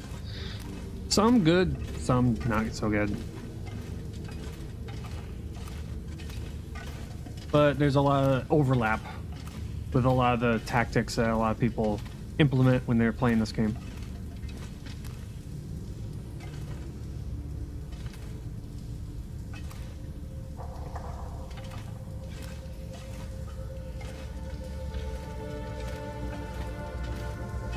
Let's see here. Okay, so the wolves may have respawned. I don't know. I'm not 100% sure on that. Yes. Suddenly a workbench. Okay, we No, not this one. I was thinking about making arrows, but I realized that it would burn through. I'd have to keep the lantern on, and it would burn through all the lantern oil I have in it, so nope. That'll be a no. So I'll just wait until I can get back to the coastal highway and go to the garage, and we'll make our arrows there. At least as many arrows as we have feathers. We gotta get a ton of feathers, though.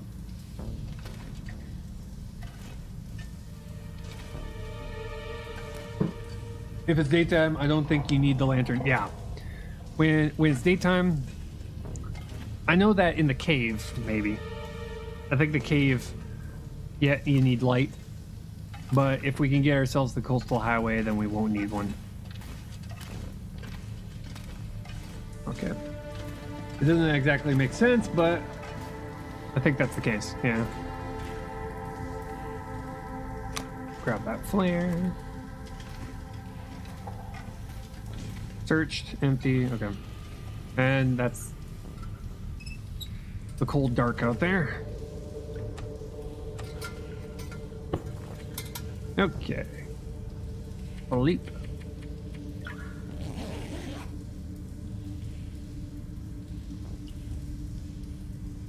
Get it. Kimitota? Used to craft there all the time on Interloper. Oh. That's cool. Kimitota. Ah! Okay.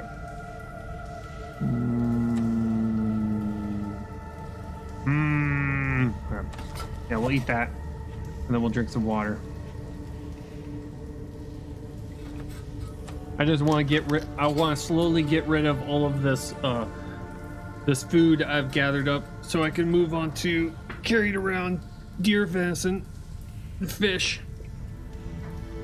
That's what I prefer. I prefer the venison and fish, but I'm not going to turn my nose up to the food that has been so graciously thrown into my lap here.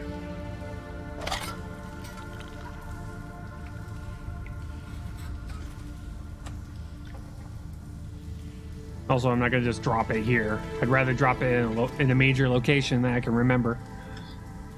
Like the garage. Yeah. 84. Get over here. Yeah, lights are starting to... Oh, wrong one. Thank you. Check over here. I can slightly see. Okay. Maybe or maybe not. Let's find out. Here's hoping that the wolves haven't respawned yet. But a couple of days have come by, so... Okay. A couple of days have gone by, so... they might have respawned. I'm gonna go with yes, but...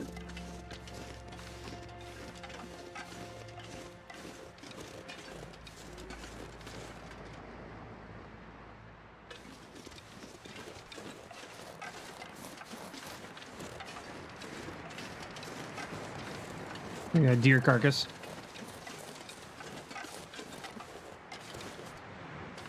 Go check the cave real quick.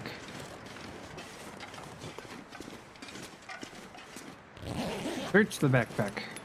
This stuff will come in handy. Ooh, field dressing.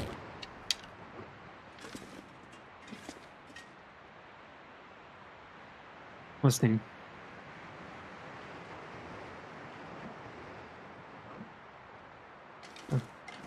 Okay.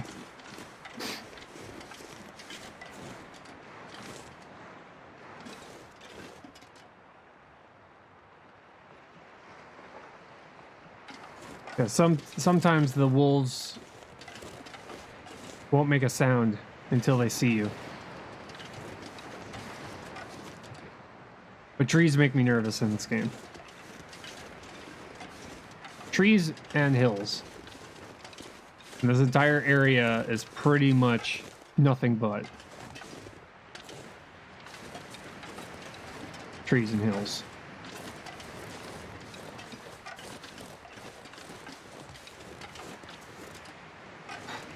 And the rabbits sometimes will make the same sound that wolves make.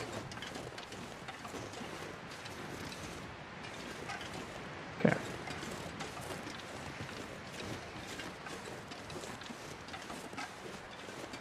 Oh. Does not look like the wolves have respawned, maybe, but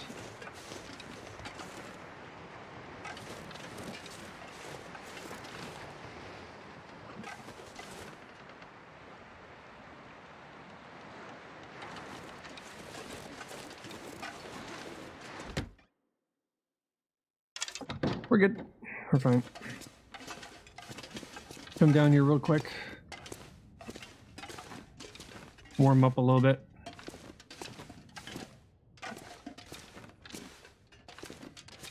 Also kind of just wait around for daylight to come a little bit. Have it be a little bit warmer out. Let's see here. Do this. Past 1 hour time. That should reset all, if there is any wolves out there, it should reset their position.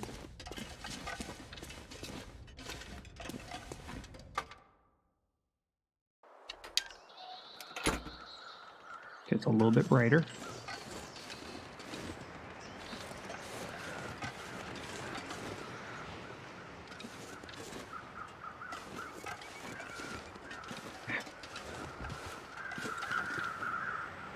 That's right. I can't jump. I'm so used to some survival games where you're able to jump. I'm just standing up here. This way they can't path to me. So if they are here, I can just shoot them at will. Okay.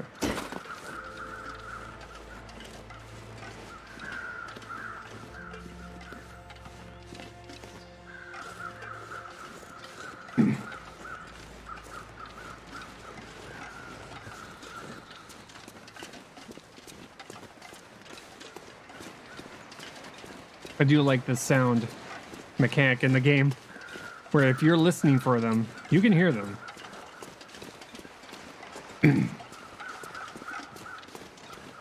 Sometimes your only warning is a twig snapping. If you hear a twig snap, the chances are that's a wolf. And it's a particular sound that you'll hear. There's no, you know, it's not like a, you know, wood creaking. It's just a particular rustling of leaves and a twig snapping, and that's all you'll hear sometimes when the wolves are gonna attack you.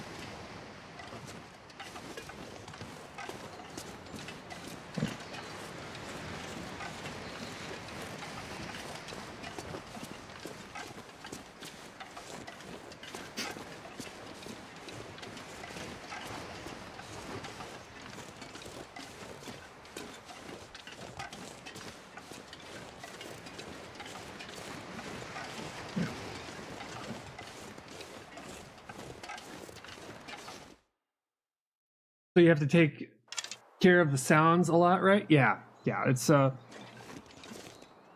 game. Hey Ditchy, how's it going? Thank you for the follow. Yeah, there's the game. The sound has a lot to play with the game. Sometimes you'll hear a little bit of a unique sound if there's a blizzard on the way. You'll also get a huge hint if you're looking at your temperature. If all of a sudden it goes from 2 and it just starts to go from, it goes from 1 arrow down to 2 to 3, you'll know, and the wind's picking up, you know a blizzard's on its way. There's also be a unique sound that it makes when it's on its way too.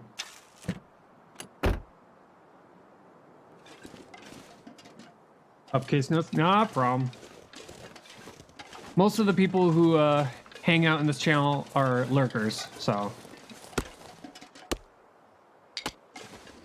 the channel is pretty much like a lurker hangout. It's a place to relax. It's not really about hype, as many channels are. It's all about it's kind of like meaningful conversation and also kind of like a relaxing cafe bar atmosphere. That's kind of like what I'm trying to create. Why does everyone hate lurkers? There's nothing wrong with lurkers. There are channels that want you to talk, but here, not so much. I'm proud to be a lurker. Yeah. I find myself doing that a lot in other channels.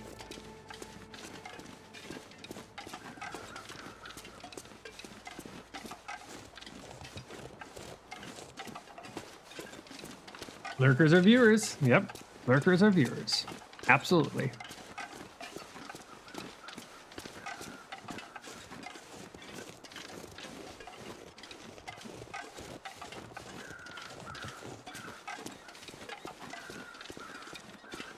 Playing our, oftentimes playing our own The Long Dark sessions. Exactly. It's a pretty mellow game. Yeah. A lot of survival game communities in general are pretty chill.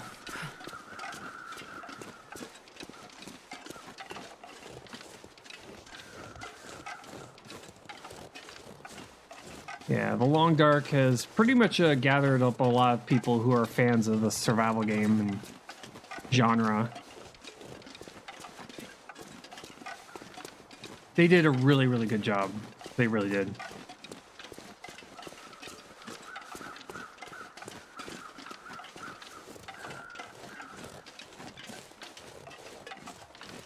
Okay, currently we have only one arrow. Lorenzo? Thank you for the follow. It's so cool how the game has developed since 2014. Yeah, I know. I started playing this game like a few months before its release.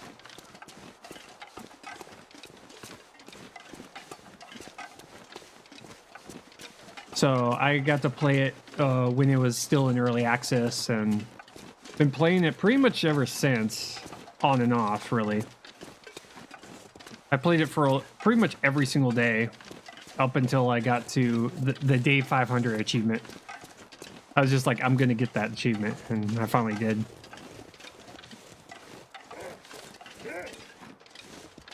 Where are you? There you are. Okay, jerk. Okay, wolf jerk.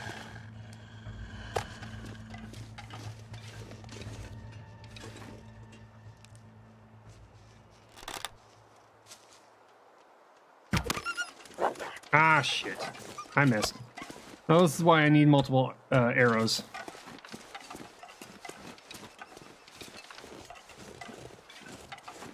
I have no idea where that arrow went to. Kind of bounced and then don't know where. Oh well. Interlands has a real hit on their hands for sure. I must stop chatting now or risk losing my lurker badge. Oh, hi. Yep. There we go.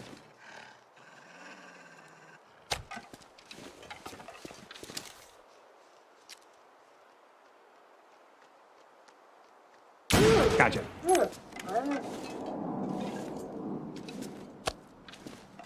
Okay. Poor Wolfie. Yeah. Well, he started that fight. Still haven't gotten to 500 days, but moved to Interloper after I hit day 100. Yeah. It's trying to get day 500 on Interloper is difficult. That requires a lot of patience and a lot of failed attempts. But once you get your start, once you get the ball rolling, then it's just trying not to die. But yeah, once you can get past the initial start of Interloper, it plays a lot like Stalker. It's just not dying to something stupid. I hadn't played it until a couple of days ago for a few months. Yeah, I've been playing a lot of other survival games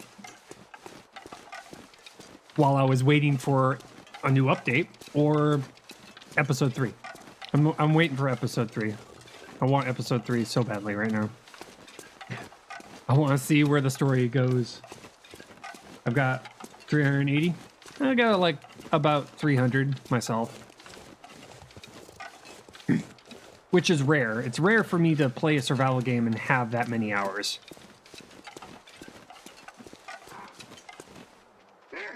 Oh, hi.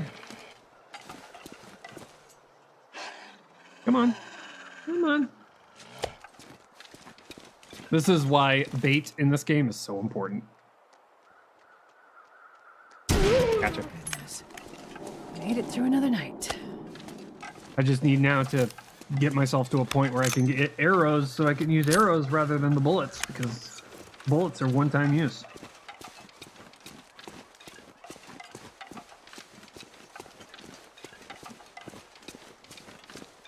But as soon as you're able to defend yourself, as soon as you get the bait, as soon as you're able to have bait and a bow and arrow, the wolves just become a nuisance.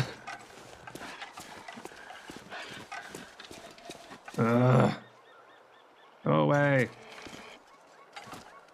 I haven't played story mode, watched it on Twitch. Wasn't super impressed.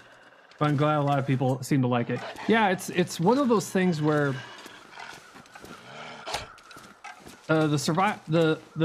it's mostly so that the game can, it's almost like a tutorial. The survival mode is mostly so that people can get used to the game mechanics and then go into survival. Right, story mode doesn't do it for me. Yeah, it really, it's like, it depends on what you're looking for in the game. I like the story mode mostly because the story that they're doing, it's something I've never seen, at least not in a survival game. I want to just see where they're going with it.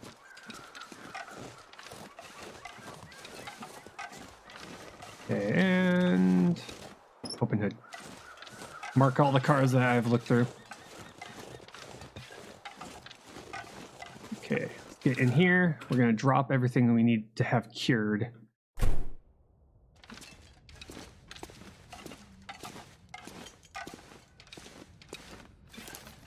This. Harvest you. Gonna make ourselves a couple of arrows. What do you want?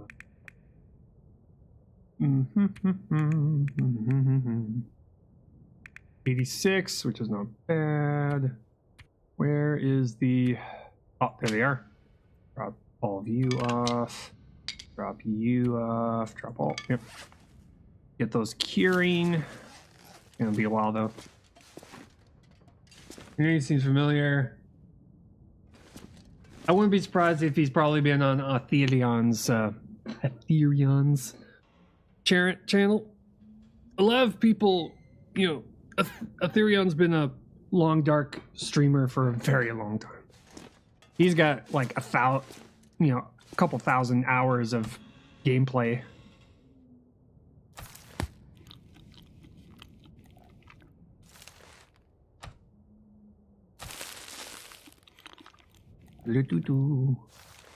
Okay, we need to get ourselves some water. Oh, there's a bottle of water right there. How about that? Okay, see if I can get some. Nope. Search. Bedroll. Do we have any backup sodas in here? Doesn't look like it. Oh, there's one right there. Grab you.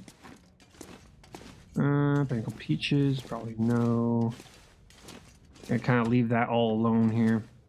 Make ourselves a whole bunch of arrows. Okay. Oh, we can't. We have to wait. Okay. Never mind. Scratch that. Yes. Leave that alone for now. Okay. Pineapple peaches. Probably gonna drop all the canned goods here. That's what I'm gonna do. So, drop. Okay, we've got nearly 1.5 liters. That's fine by me. Okay.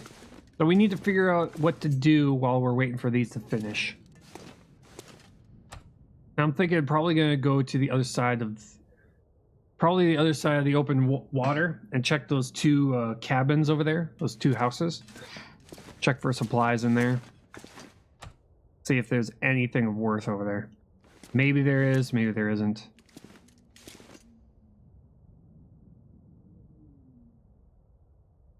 Yes, that's what I'm doing.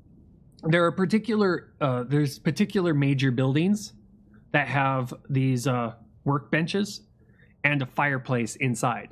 And what I do is I search the surrounding area, I gather all the stuff up, and I deposit them in locations I'll remember, so that if I feel like I need to go to a different zone, I've already got a place set up with a bunch of materials, things like water, food, and other supplies, so that I can immediately go there and live off of stuff there.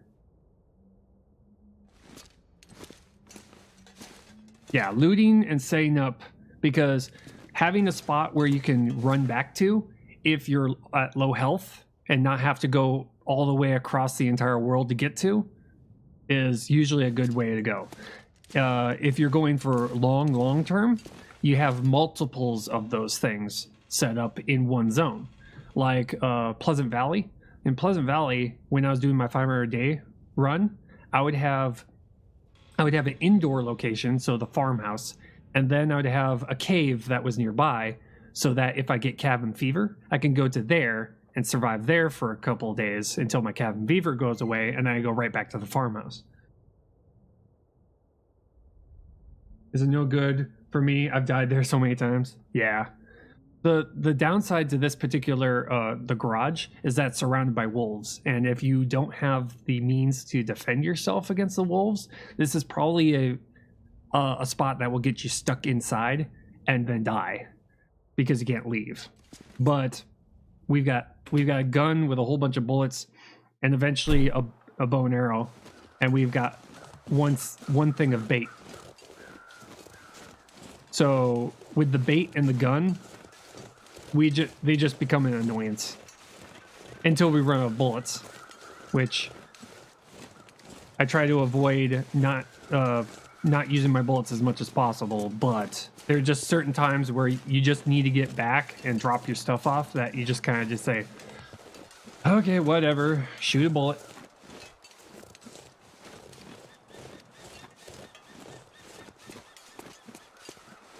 And that one's broken down. Okay.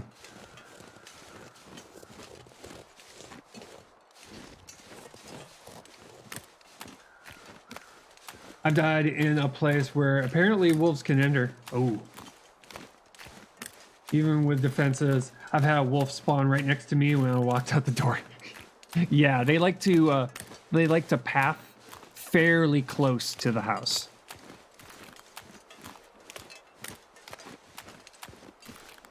They'll get pretty damn close to the house, and if your timing's bad, because you can't hear anything that's outside of the house because of the loading screen. So you'll leave outside of the house and your timing may be just bad enough to where wolf is like right there. And it's just like, ah. I check the fishing houses while I head on out. So we'll go to this one, and then we'll go to that one, and then we'll go onto the island, check that house. We gotta be careful because there's a bear that likes to hang out on the eastern side of that island. And then we're gonna go to that island over there and check that house. Oh, I got a pack of wolves over here.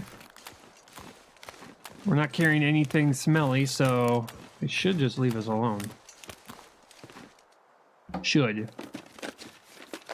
Nobody needs Oh, this work anymore. gloves. That sucks. Ooh, cardboard matches. I'll take those. Magnifying lens. Another one? Jeez, we got like 3 of those things now.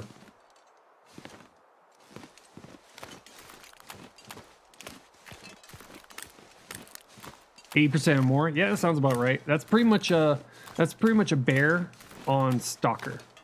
A bear on stalker will do that. So kind of makes sense that they would do that for wolves also on interloper. Sneaky zombie, thank you for the host. How you doing?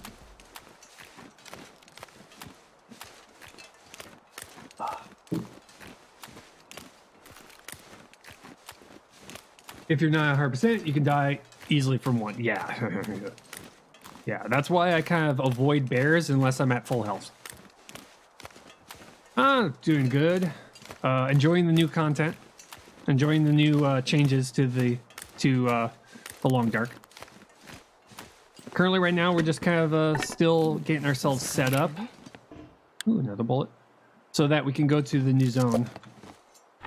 So we've been just kind of hanging out until we get ourselves a bow and arrow. And then once we get ourselves a bow and arrow, then we'll just start heading that direction and finding anything along the way. Yeah, Coastal Highway is a great spot. Mostly so that you could see the wolves before they get to you. That's like the biggest benefit to this particular area. Pets Bear, hey, how's it going? Our bar mauling is about the same, but I saw Hype Man survive getting mauled twice by one bear, but his gear was wrecked. Yeah. Oh my god. Bear attacks are just the #1 cause of lost Uber gear. I mean, I've lost an expedition parka to a bear, and it's just like, oh, come on. You going to find the new map? Eventually, yes. Yes, we're going to be... Currently, right now, we're trying to get ourselves a bow and arrow. We're trying to get a bow, a bunch of arrows, and also get ourselves some, like, better pants, because currently, right now, our gear is pretty sweet, but we don't have the wool long johns, and we don't have any better pants. So I'm trying to get myself these things before we head over there. Expedition parkas are amazing. Yes, they are. He lost his ear wraps. Ooh, yeah, ear wraps are rare. And those are things that, if you're lucky, you'll find one. And if you're really unlucky, you'll lose that one.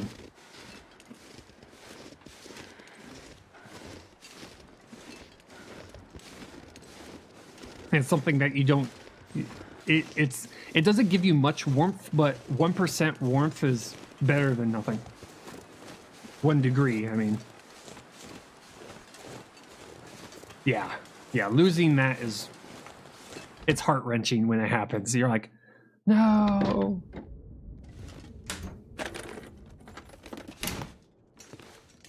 Okay, Summit Soda, nice. It's getting too heavy to carry. Yeah, but it's fine. You can still move. What we got? Check in the freezer. I've seen it. I've gotten fish out of the freezer once before in this game. I'll be sitting there looking through all the stuff, all of a sudden open up the, search the freezer and I get a fish. I'm like, what? Hey, Deacon. How's it going?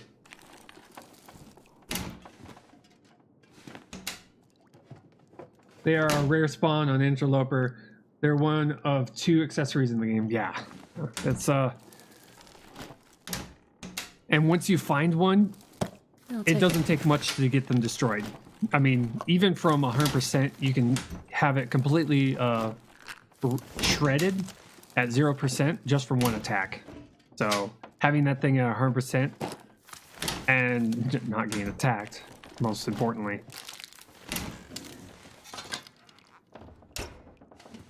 Okay, empty. We didn't find much food in here. That's unfortunate. So we're gonna look upstairs and hopefully find some pants. Hopefully. Maybe. I don't know. Here. Finding yourselves a knife or an... I think I can use this. Finding yourselves a knife or an axe wouldn't be very useful right now because we already have both. On the book.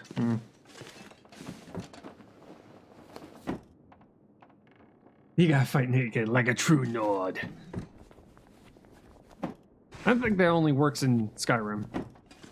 Definitely not here. Especially not in that game. I don't think you... This'll come in handy. Ragged jeans. It's not useful. Kind of striking out on this building. Got food though. Ooh, there's water. Let's see here. This stuff will come in handy. Pures. Probably gonna take the leader. Yeah, I'm gonna take the leader. Yay, toilet water. Yummy. That's not chocolate milk. I do all the time. Get naked, grease up, go in like a freight train, save some closing damages. It's like, I'm going in. Here we go.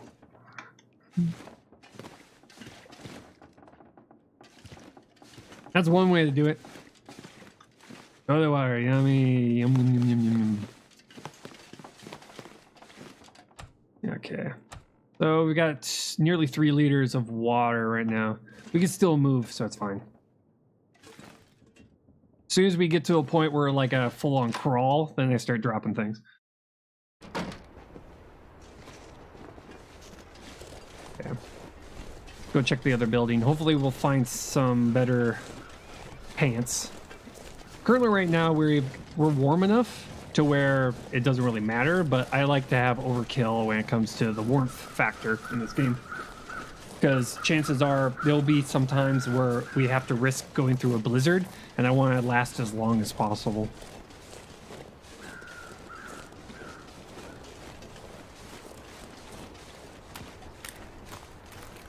Okay, I'm gonna go through here. This is probably a rabbit grove right here on this island. It usually is. Which rabbit groves are always really good when you want to make the mittens. But it means having to make a bunch of traps.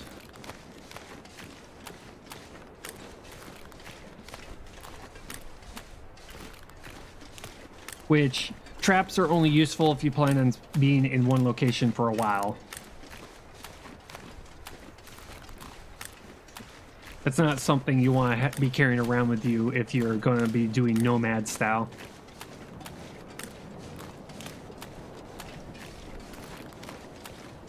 You could, but you'd have to constantly go back to the spot that you dropped it. Ooh, another book.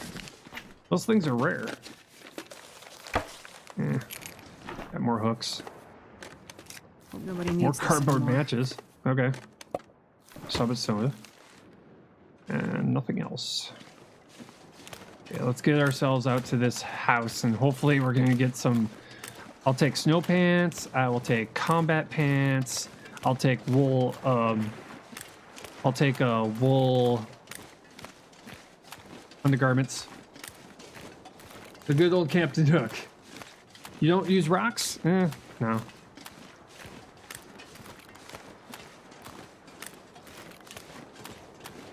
One of the ice caves. A dead guy with a rifle and a knife on his back. Kind of surprising. Someone had a disagreement. Yeah, right? It is kind of funny when they add those little tiny little snippets in the game where like each of the dead bodies kind of has a little story to it. Oh. He saw us. Try and get ourselves off this hill first. Yeah, he might get close enough. Or not. We might have just squeaked past him. Like we did. Yay. Wait. The pool of blood was something new too. I didn't expect that.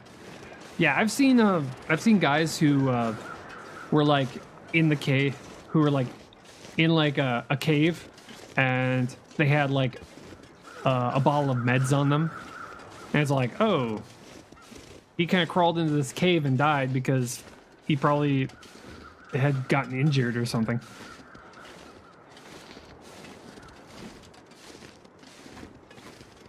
More rabbits. Rabbits everywhere. Okay, he's not chasing us up. That's good. Okay, into the building. We're gonna have to reevaluate what we're carrying so we can sprint a little bit. Sprint a little. What are you? Oh, you're just a book. Anything back here? Nope. Nothing here.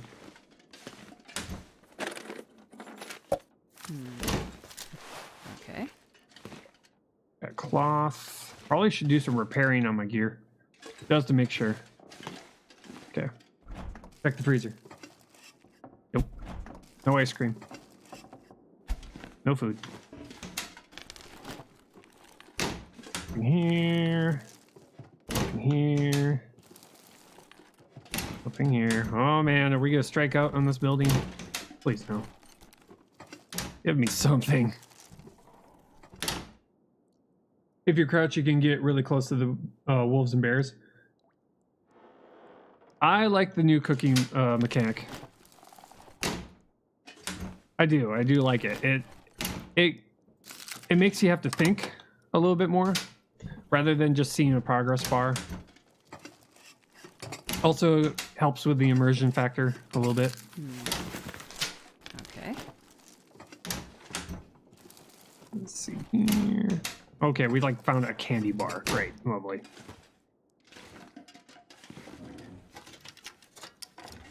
Yeah, your detection radius goes down a little bit.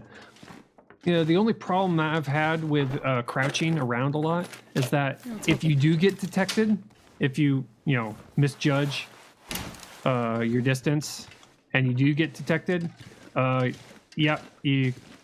distance in between you and them is so short that it'd be very difficult to get away. I miss being able to sneak and steal a bear cave while it sleeps. And if a wolf detects you, it could... Oh, and it could scare them? Really? Like, oh my god, what is that? That's good to know.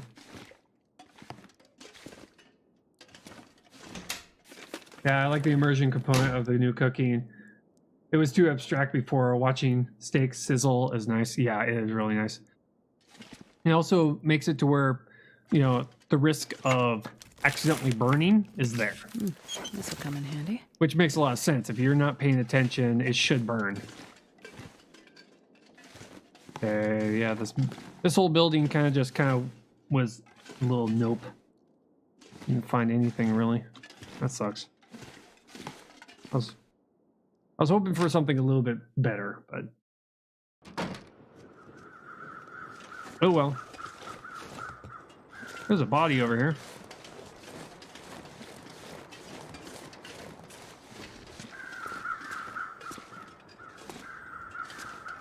What you looking at? Crows? Oh, it's way down there. Okay, never mind. Trying to get ourselves out of here. I was expecting an attack in Milton and just ran away. Oh, really?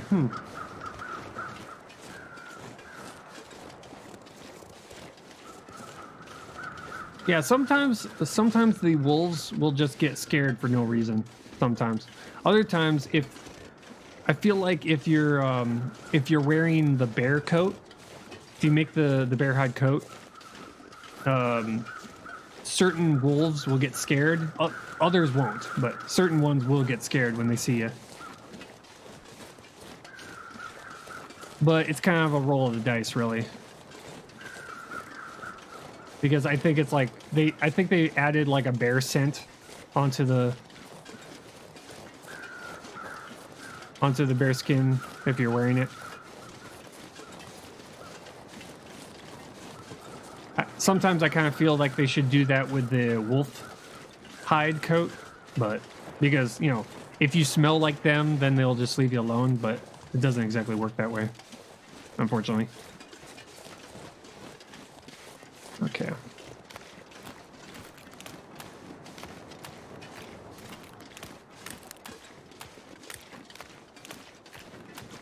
Okay. We're gonna check the buildings over here at the fishing village. Hopefully find ourselves some pants.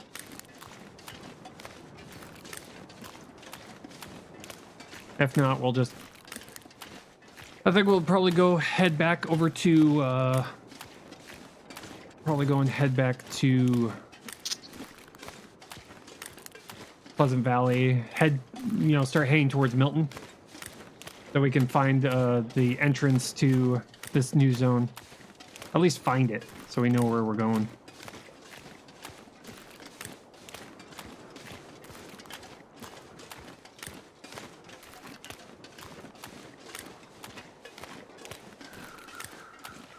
We're still waiting for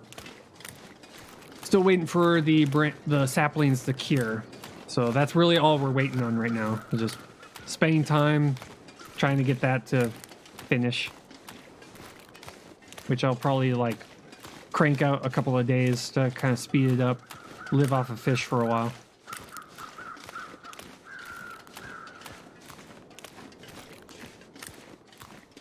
Let's see here. Want spoilers? I can tell you exactly where it is. It's yeah, I've already been all around Milton, so I'm trying to think of where it could possibly be. It might be located over where you begin the storyline, maybe. I'm trying to think of all the entrances, the existing potential entrances and exits.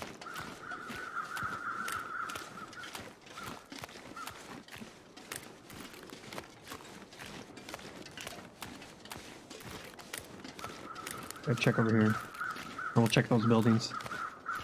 We have a high chance of getting something out of those buildings, at least.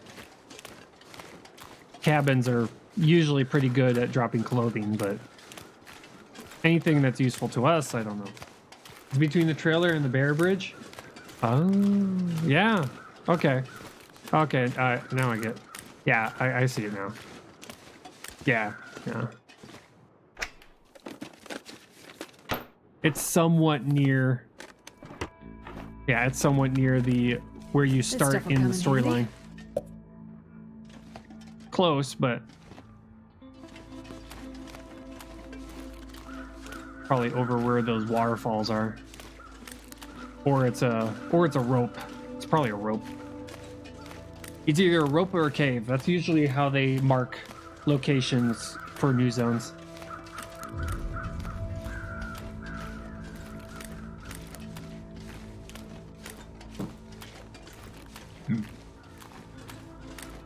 Because to go to Milton, it was a cave over by the trapper's house. Which we'll check the trapper's house. We haven't checked the trapper's house yet. So we'll check that house and then we'll go to Milton.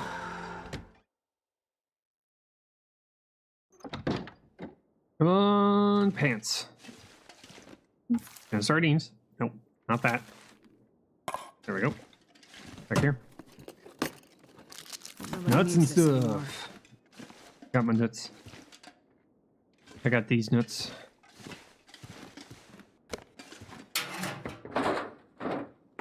Come here. No. Okay. Strike one for the fishing village.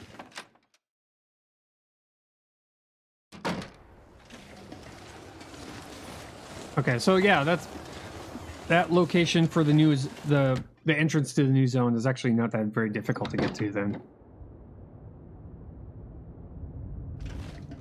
Okay, you are not a lie. Energy bar. Here. Nothing down there. Nothing down there. Nothing on top. Wow. Yeah, no clothing.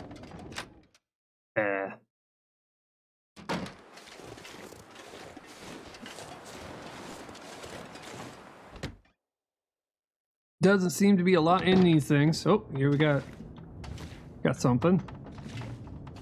Maybe, possibly. Nope. Check the drawers. Nope. Nope. And nope. Shoot. Strike 3.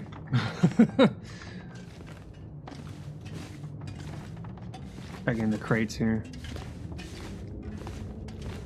Finding those hiker boots would be great if it wasn't for the fact that I was wearing the ski boots. There, we got one more. Check this one real quick. Probably check the house that's up there. Ooh, workbench. Check the surface of it. No. Drawer. Nada. Wow. I think the game basically is fed up with us now. Like, I gave you all that ski stuff, and now you're getting nothing else. I think I can use this.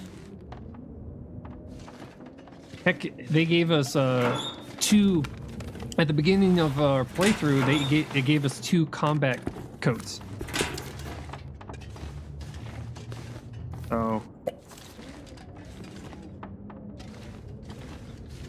No. Nope. Nope. Okay. How are we doing on weight right now? Probably should eat something. Lighten our load a little bit. A dog food. Okay. Check. Let's get ourselves eat some of the stuff that's about to expire. Ooh. I'm just gonna drop that. That's 16%. That's a little low for my liking. As soon as you get closer and closer to 10% risk, it becomes not worth it. Probably gonna drop some water though. Probably should drop some water. We're getting kind of heavy here. We're heading towards 50, and when we get to 50 kilograms, we just kind of just stop moving. Okay. Nope. Drop that. We'll drop that then. Drop that white noise. Here we don't have too much carrying. I want to keep that for a little while. We can drop that though. We don't need that. In fact, we've got an axe. We can drop it. We haven't cut open. We haven't harvest any branches yet, so fine. Yeah, we got a ton of those, so I'll drop. Probably drop a liter. We need to get ourselves, depending on what we have to, if we have to climb a rope to get to the new zone, we're probably gonna have to drop a ton of gear to get ourselves down to 30, under 30 kilogram limit. Be able to climb ropes. Is somewhere around here. I think it's over here. There's a hidden cabin around here somewhere.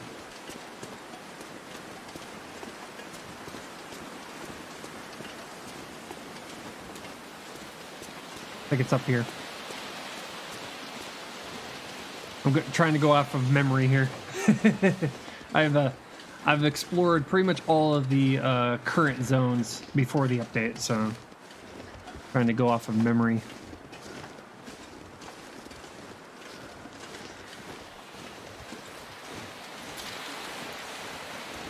And the only reason I'm even going to go and try to track this place down is because I know it's near one of the little villages on along the coast here.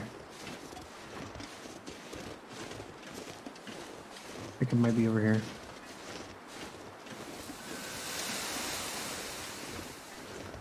There it is. Hidden cabin.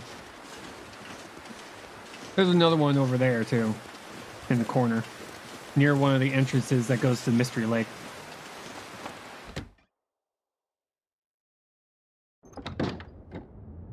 What we got? Anything? Nobody needs this anymore. Hey, fire striker. Those are always useful. Hey, P-bar. Okay. What we got? Flares. We don't need the flares. Probably food in here. I got a soda. Oh, lantern fuel. Thank you. Come on, clothing. Nope. Whenever you see one of the dresser drawers with there's a high chance of getting clothing out of that. Yeah, 98% striker? Absolutely. Strikers are like they're my backup plan. When it comes to starting fires, they're always my backup plan. I rarely use them unless I absolutely need to start a fire and I got no matches. But on Stalker, matches are not exactly a problem unless you're using fires to warm yourself, which a little bit of a tip, you don't need to start a fire to warm yourself. You go to any indoor place, and sleep in a bed or sleep in your bedroll inside of a cave. Well, inside of a cave that requires that's considered indoors. So anywhere that's indoors. So any building or any cave that requires a loading screen to go into, if you sleep in a bed or a bedroll, that will warm you. You don't have to spend a match.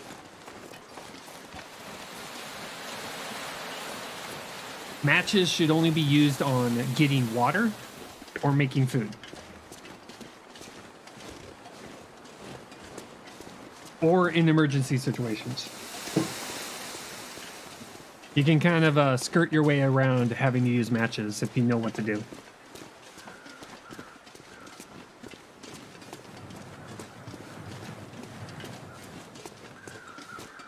I haven't used a match to start a fire in years. Yep. Yeah, there's other ways to be able to start a fire. You can use flares, you can use torches.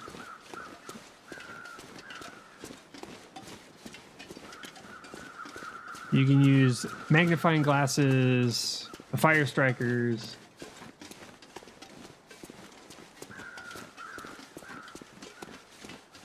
I always use a torch, yeah. Yeah, on Interloper, using a fire is critical for doing anything. I never use matches to light a torch. Exactly. That is just a waste of a match to light a torch.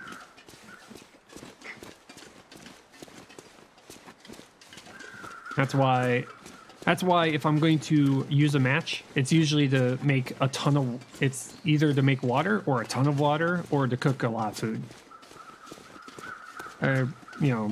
I really don't like having to make like a liter at a time.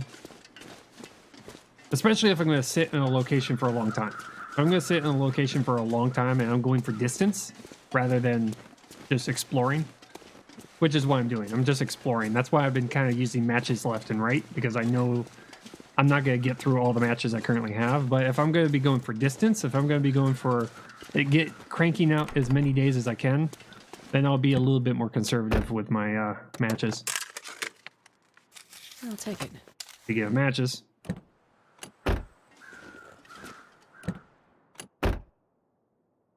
Hey, look, a knife. Do we need you? I'll bring you over to the gas station. But yeah, when I was doing my 500-day run, I would always use a match to make like 10 liters of water. And I would carry 2 liters on me. And I would also use it to cook food.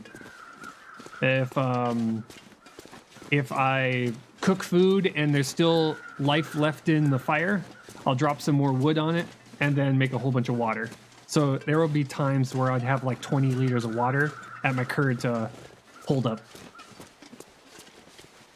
Just so that if I head back and I'm really, really thirsty, I could just grab whatever's on the ground rather than just starting a fire to make 1 or 2 liters of water.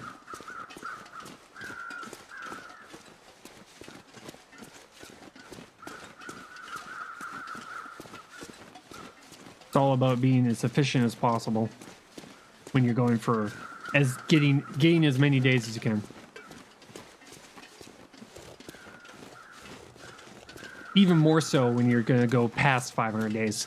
I've heard of people who have been able to get up to 800 days on Stalker. I've heard of some people on Interloper being able to get to 800 days. And that's just shocking and amazing to me. Which I could see it being done, but man. Talk about sweating bullets the entire time.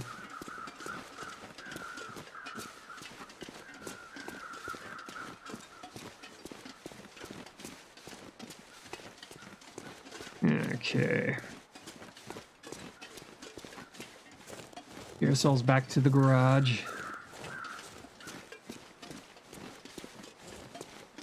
Because we're gonna need to sleep because our energy's kind of dropping like a stone. Hi. How you doing? Good? You're good. Nice to meet you. My name's Dave. How you doing? If you don't mind, I would like you to be shot in the head, please. Thank you.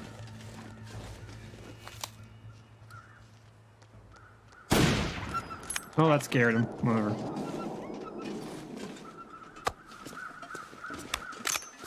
Gonna scare him off. He's gonna be back. Speaking of, let's try this again. A little bit more, a little less suck. How about that?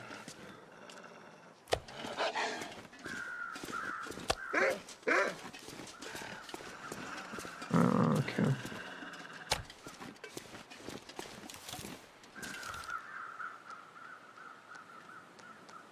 Gotcha.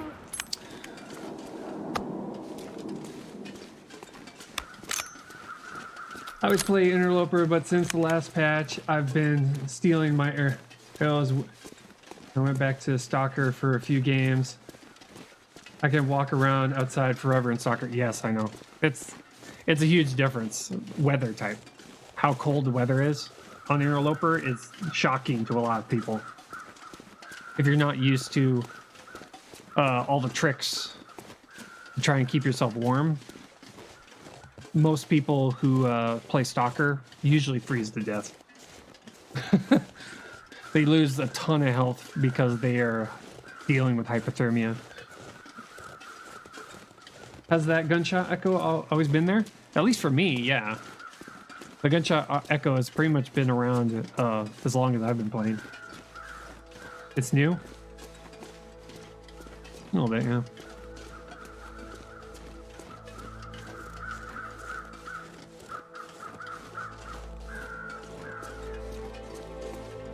Oh, there they go. Sounds really good. It does. I like it. Pretty sweet.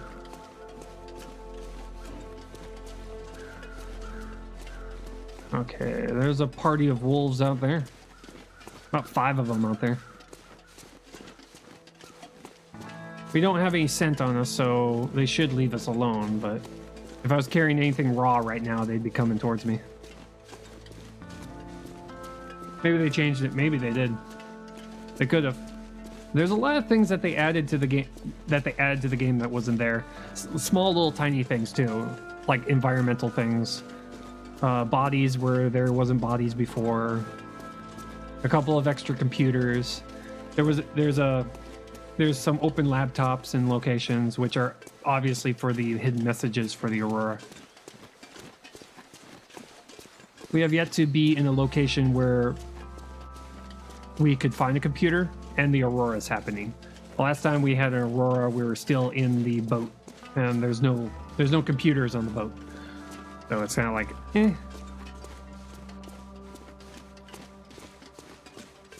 Plus, we were focusing on trying to get ourselves arrows, so, well, arrowheads. Yeah, I got some wolves out there. Here's hoping that the bear that usually likes to walk around on the road isn't here. No, we're good. The one where it bounces off the mountains. The new sound effect. One of the reasons I went to Stalker for a little bit. I'm currently living in a bioluminescent cave. Ooh. Yeah, I hear that the caves have been updated a little bit. especially the ones in the new zone. The caves are pretty impressive over there. I look forward to that. Look forward to checking those caves out. Yeah, right now we're just kind of slowly walking along. This is like 45 kilograms is kind of like my personal limit when it comes to carrying stuff. Mostly so that I can still walk at a normal speed, but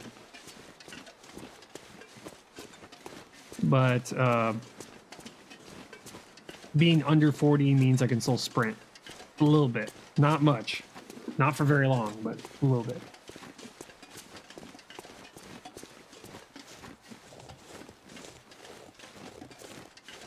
And we've kind of cleared out all the wolves around the gas station for a little while, so at least we don't have to deal with them, at least for a couple days. Then they'll come back.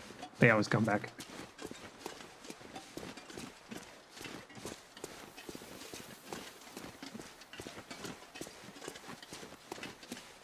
So we'll drop off anything that we don't immediately need.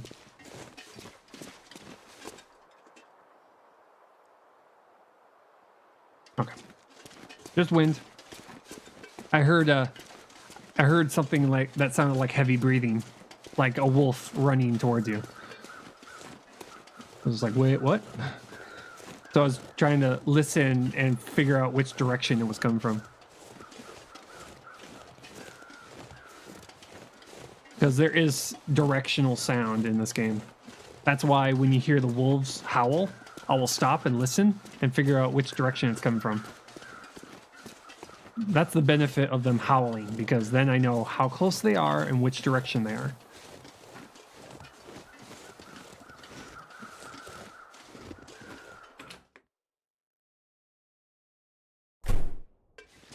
Okay, here we are.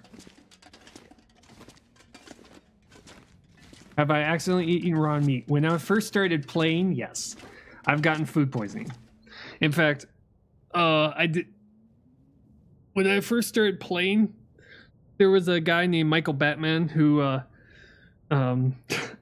was in the chat. He had warned me, he's like, hey, you should make sure to cook your food before you eat it because you could get food poisoning. I'm like, oh, thanks for the advice. And then I immediately eat raw meat.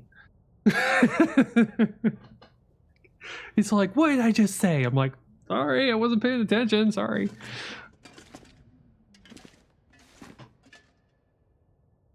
It was funny though. Is me? Or me? There we go. Let's see here. And we need to drop that. And we're gonna drop probably you. Probably we'll drop some coffee too. And do I have, yes, we're gonna drop you. These things kind of last forever, so that's why we're kind of just dropping these things. You guys, we don't exactly need herbal tea and coffee, but I have herbal tea and coffee just in case. Just in case we're in a particular situation where we need to warm up and walk through a blizzard or cold weather. You know, getting that warming buff can give you a couple of extra precious seconds to be able to, before you start losing body temperature. And drop you off. I'm gonna drop I'll drop that one off. We'll keep the 98 one with us. Drop the books off. Yeah. Yeah, we'll drop all these books off. We'll be fine. I got 2 extra knives, so we'll drop 2 extra knives off. I only like having like one or two. I only like having one of each on me at all times. It changed the texture on cooking raw meat. They're not that different. Also, with the right click and place fire option, people have accidentally getting diarrhea. Yeah, I've nearly done that a couple of times where I will be trying to get food placed on there, and I will I will almost almost exactly do that, where I'd almost eat it. I'm like, no, let's not do that. How are we doing? 10%, 25%. Okay, we still got a ways to go before those are finished. But once they are, that's going to give us the ability to... That's going to give us the ability to shoot arrows rather than bullets. Because right now, we have enough bullets to last a while. I mean, we got like 27 bullets. So that's more than enough. But I really, really, really, really want to get rid of this gun. Because, in my opinion, it's kind of something that will only get me so far. Especially when we get to the new zone, because it weighs a lot. I mean, a gun is a heavy weight to carry. The bow, on the other hand, is very, very light. I mean, 0.5 kilograms. That's nothing. Plus the arrows, also nothing. This thing, 4.2 kilograms. I want to get rid of this thing. It weighs way too much. Also, we haven't come across any of the moose. We haven't found a moose location in a while. And I know on the coastal highway, it's kind of a weird spot that the moose spawn point is located. It's kind of a weird spot. It's kind of located over by the campgrounds, which is on the west side, the northern west side of the area. Kind of in a weird spot. There's really nothing out there other than just the spawn point and a couple of houses. So that's pretty much it. Okay, we need to sleep. We need to eat too. Look at that.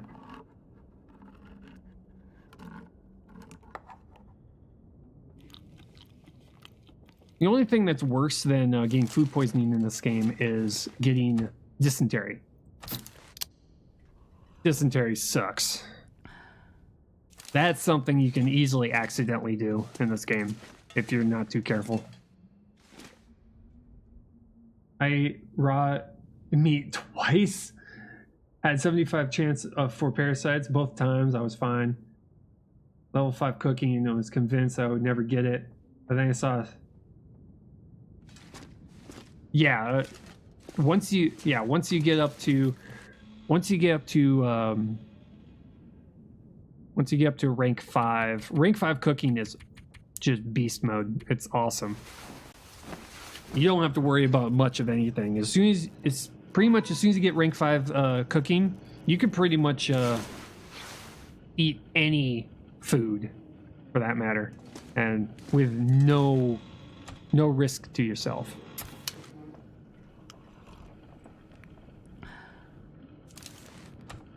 I mean, if it's edible, you'll eat it. Even, rotted peaches, which who in their right mind would eat rotted peaches? Ew. But, when you're in the late game and you happen to get yourself ranked up in cooking, it's kind of worth it. Kind of worth it. Okay, I'm gonna sleep a little bit longer. Except raw food, when you get the butt slugs, right? Yeah. Yeah, rank 5 has its limits. It definitely does. But it definitely opens up a lot more options for survival when you get it. And as long as you're cooking all your food, you'll eventually get it. The longer your run goes, the higher the chances you're gonna get rank 5 cooking. I didn't get rank 5 cooking until like day 400. Granted, I wasn't making a lot of campfires because I was trying to save my matches, but as long as you're playing very conservatively, you'll eventually get it. Do I have anything in here? Oh, I have searched this one. Oh. Open it. Okay. Let's go check. See what percentage our saplings are. Still, I lucked out. I don't know. I could have gotten 20 doses from the new map. Lot, probably, yeah. Okay, 24, 34. We still got a ways to go. Yeah, so where can... I want the world map, please. Thank you. I don't care about the Hush River. Hush River Valley. I wonder if they're going to fill in all these dark spots on here. I don't know. We could go up towards through the ravine. We're not going to go down that ravine. It's just not worth it. There's nothing really of worth down there. Okay, so we could go back up to Pleasant Valley and go and check out some of the more areas. We could go to the Timberwolf Mountain and open up the crates up there. Possibly. No reason to really go to Broken Railroad or Forlorn. We could head over to Mountain Town. But I really don't want to go to Mountain Town until I get my arrows. I'm trying to figure out what I could do to burn some time for those arrows to get finished. I might go to Mystery Lake. I haven't checked the Trapper's house. I haven't checked the logging areas yet. Probably go over there. Yeah, let's do that. Let's go to Mystery Lake. You can find some stuff over there. I think I left or maybe I haven't. Trying to remember. Do I have it still on me? Either that or we left it over in the farmhouse. Probably left it in the farmhouse. Yeah, we probably did. Oh well. Ragged gauntlets. Oh. Okay, never mind. Yeah, we'll head to Mystery Lake. We'll head up that way. I love the ravine, my favorite map. It's a wildlife preserve. Yeah, when it comes to rabbits and deer, man, it's everywhere. Rabbits and deer are everywhere in that particular area. Okay, we'll head to Mystery Lake. We'll go check out around there. I think that's where I put my pry bar. My pry bar is probably over in the farmhouse right now. Oh well, we don't exactly need to be opening those things, but it'd be helpful a little bit. No bear.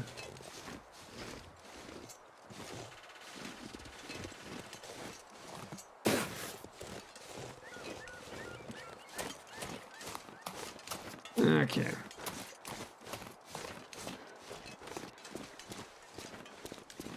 Head through the ravine.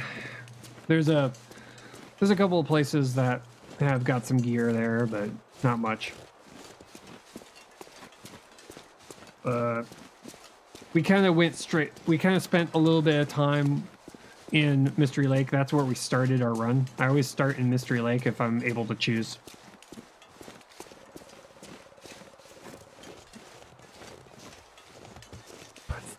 Oh god, butt slugs. New name for diarrhea. Oof. Just sounds unpleasant. Just sounds incredibly unpleasant. I got a serious case of the butt slugs. Ugh.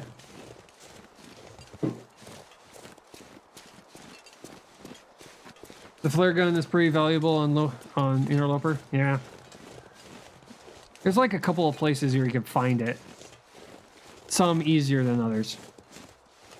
The flare gun can almost always be found at the bottom of the ravine. It's just going down into the ravine unless you know how to get out of it is pretty much a death trap. I think I spent a good 15 minutes trying to figure out how to get out of the ravine. It wasn't until I found out that you had to use a emergency stim, which is always found at the bottom of there. You had to do emergency stim, drink a bunch of coffee, and then up you go. but you're usually because you're using an emergency stim, you're almost always exhausted, and you can't pause. You have to immediately use it and go straight up. If you pause anywhere along the way, if you stop going up, you will get stuck on there, and then you'll fall down and hurt yourself and possibly die, depending on how many times you fail.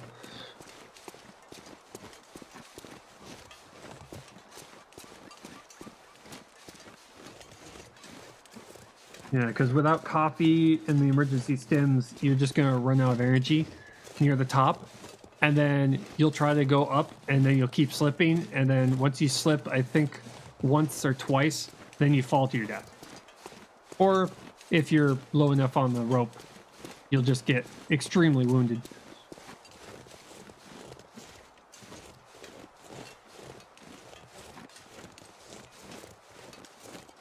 Okay, we're gonna have to take a right turn up at this path here.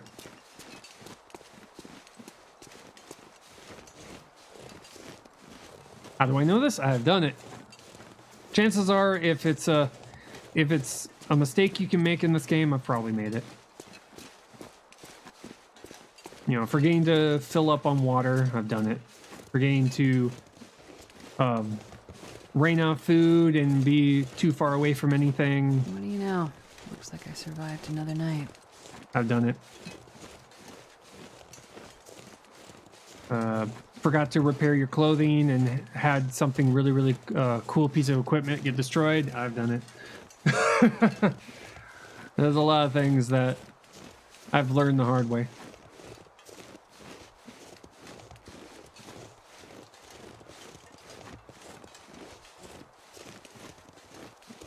But, you know, this is kind of one of those games where you just kind of experiment, go with what works.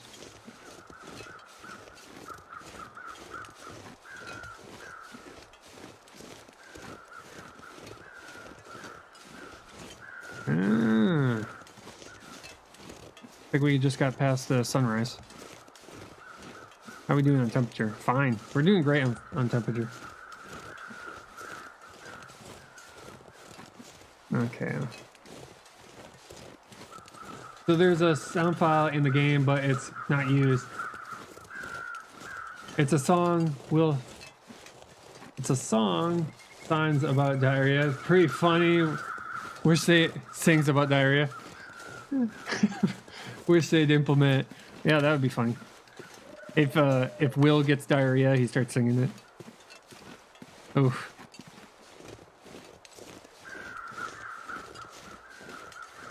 Yeah. Yeah, when you get dysentery in this game, it's brutal. You're pretty much stuck in one spot, just constantly making water for yourself. Hence one of the reasons why I carry, when I'm doing a long-term run, I'll have 10 liters of water on me at all time. I'll have 10 liters of water kind of just stored away, just in case. In many cases, I never resort to that, but just having it there so I don't have to make the water, because it requires around 11 liters of water and some medication to be able to get the dysentery to go away. Pretty bad.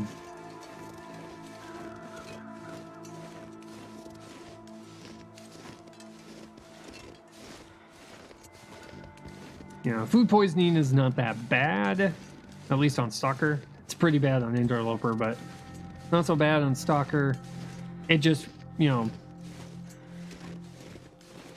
it just takes a chunk of your health over time. And as long as you're sleeping and getting your health back, you're not gonna die from it. You just have to weather it out. I wonder if we're gonna get an axe here. Sometimes there's an axe located around this building.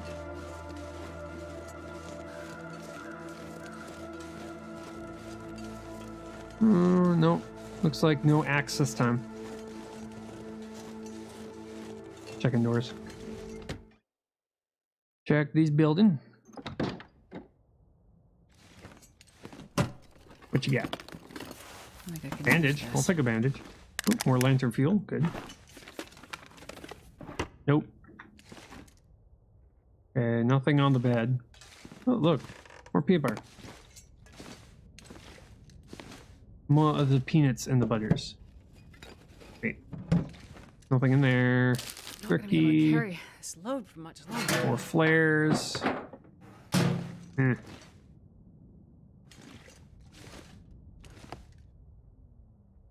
Double checking here. The developers like to hide things underneath things and on top of things.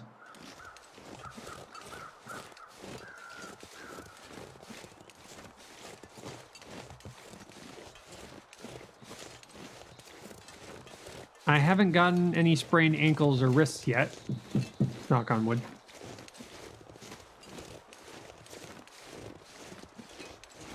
Someone sent my Google Drive link to audio clip. I'll link it if you like. I think I can find it in the game. Mostly because, you know, I'd love, you know, you could link it, but automod is kind of iffy. I've turned automod all the way down to its lowest settings, and it still will block and purge things. So.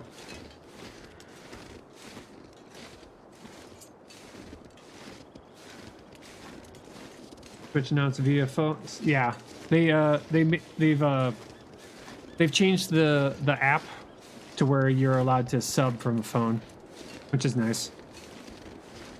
Granted, it's more expensive to sub because of iPhones. iPhones will they add an extra charge for anything that's purchased through them. So if you're tight on money, I'd highly suggest doing subs through, you know, PC, or if you have a mobile browser on your phone, use that instead. The app itself will it charges an extra fee on top of the sub. Letting me renew/share via phone, so it kind of figures, but I guess not. Yeah.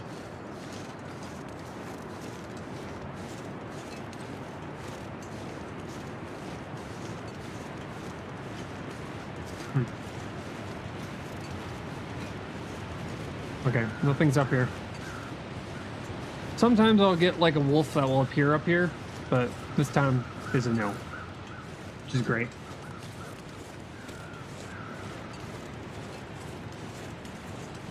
Okay, dead body. Hey, look, there's that axe. Train loading area. Another hatchet, which I'll drop over at the camping office. That's the other major location that I like to drop all my stuff in Mystery Lake, is the camping office. I feel like a resub should be. I think you already announced it this month. Did you? Maybe I think you did. Thick wool sweater. We've already got one of those, and the Corrigan. This will come in handy. Corrigan sweater. Ooh, water. That's always good. Chicken. No pants yet. What the hell? I don't know. My memory's bad. Yeah, me too. I know the feeling.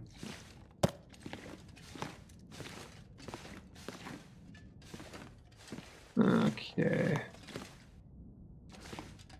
Nope. Oh, wait. Off. Okay, now let's go. Okay, to the ravine.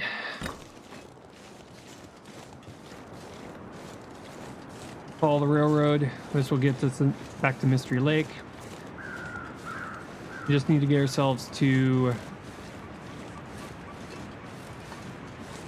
We need to get ourselves to the lookout.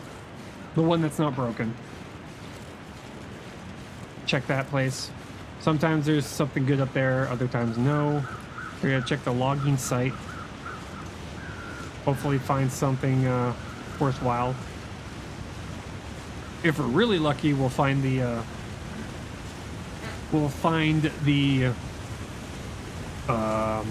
prepper cache in there. There's a prepper cache there's one prepper cache on Stalker and Easier difficulties, you'll get prepper cache, which usually will have some goodies in it. And depending on which location is unlocked for your playthrough, it could be anything from like an armory, so a ton of weapons, a ton of tools, a ton of food, or a ton of clothing.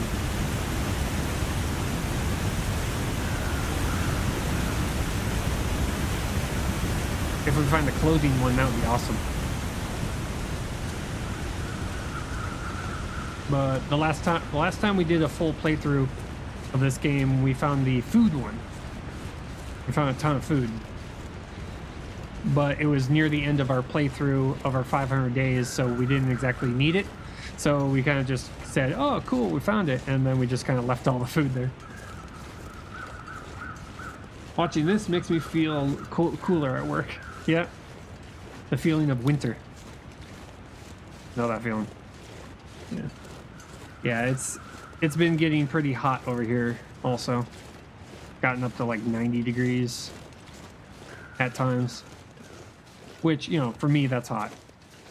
For people who live near the equator, that's nothing. As I'm constantly reminded by one of the fellow employees at work. Like, I used to live in Arizona. That 90 is nothing. Like, yeah, I get it.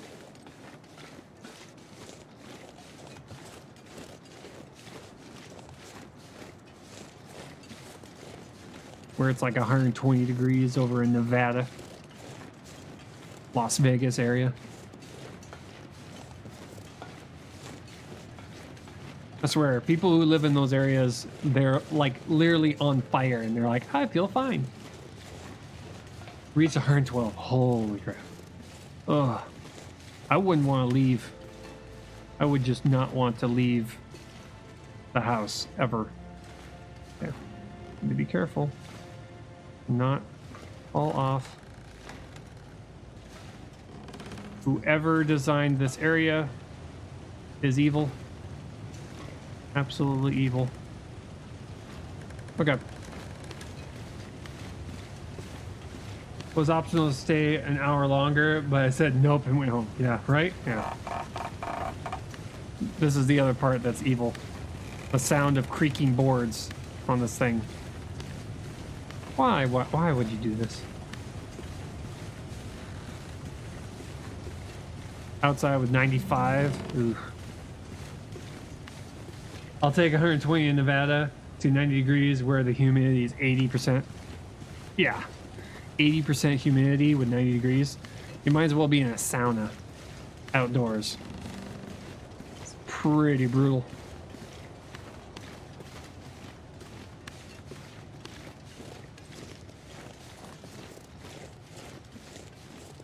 Yeah, it's the humidity. The humidity, you know, the higher the humidity, it just makes it worse. Just turns it into a hot, muggy feeling. Go outside, take a breath, nearly drown. Yeah. Where the humidity in the air is mixed, you know, touching the side of your body, and it's just just turning into water, and you just look like you're sweating buckets. Fort Leonard Wood had almost 100% humidity with 90 degrees outside. Full uniform felt like 128. Oof. Yeah, right? Yeah. Having to be forced to wear a uniform that's like long sleeve and, you know, no short sleeve, no shorts. It's just like please, no.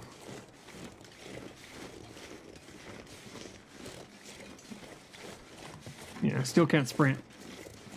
How are we doing? We're getting thirsty, so we're probably gonna have to drink something here. Do it right now. Drink some of the sodas. That should lighten us up a little bit.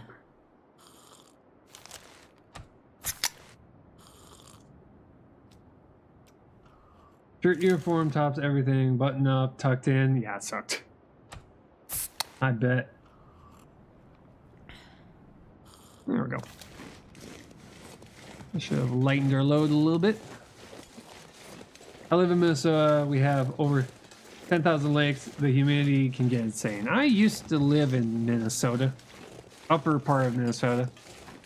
A lot of my relatives live in the UP area. UP, Wisconsin. Yeah, it's the humidity can get insane in the Midwest. Absolutely ridiculous. It's like, why? Why would you do this?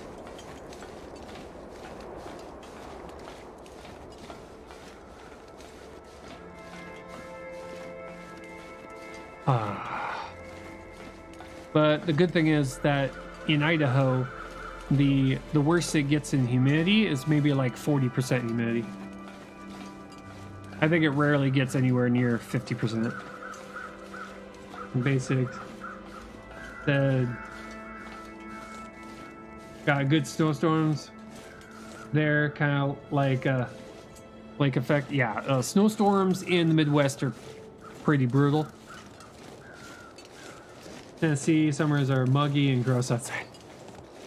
Yeah.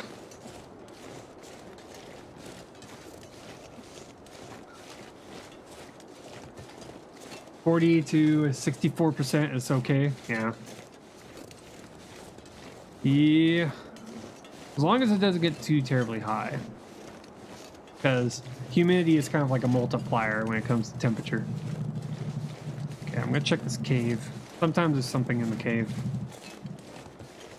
Maybe we'll be lucky and there'll be something useful in here. If not, then we'll just continue on. Food. A little bit of food. And an arrowhead. I'll take it. Fir wood. No, we'll leave that. Wait. Nope, nothing in there. We're good. Moving on. I like the winter. It keeps the riffraff out. You don't have a job. You can't afford to live here. No power, no warmth. Yeah.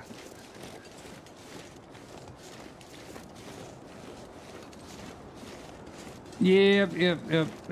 Yeah, the Midwest, you don't want to be outside for very long in the winter.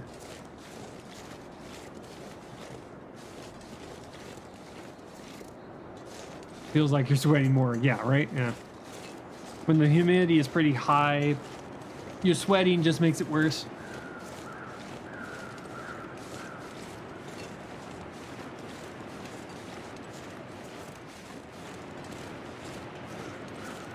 Yeah. Where I currently work, when the temperature gets high, I'll open up both sides of the bay and you'll get a breeze that comes through sometimes. That's only if there's actually a breeze. If there's no breeze and it's hot, it's like, why are you doing this to me? What are you? Oh, you're scrap metal. Never mind. Turning around. Hoping to find at least something other than scrap metal in that corner, but nope.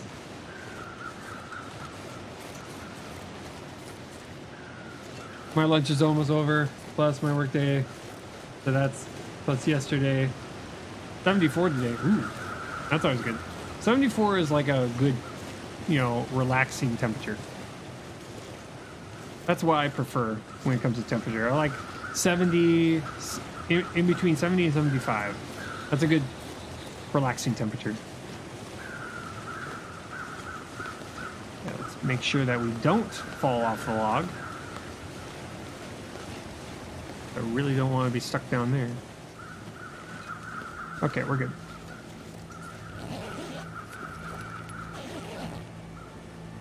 Cooler, yeah.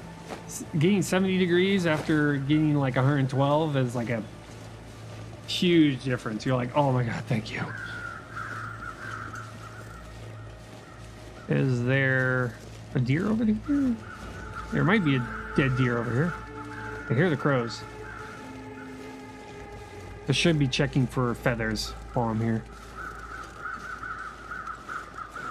With all the crows around.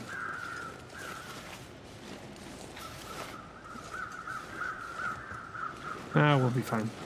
I've still got one raw meat.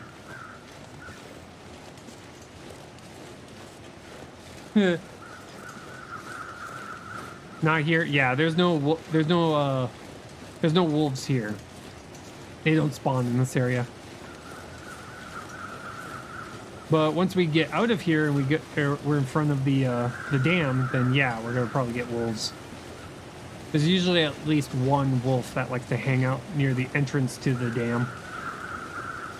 Where he's located is kind of random, really, every time we go through. Sometimes he's like right in front of the gate. Other times he's over by the trailers, and other times he'll be right underneath the bridge. So it's kind of like, maybe you're lucky, maybe you're not lucky. Most of the time when I run into him, he's always by it. Especially when I'm coming this direction, he's usually by the trailers. He likes to hang out there.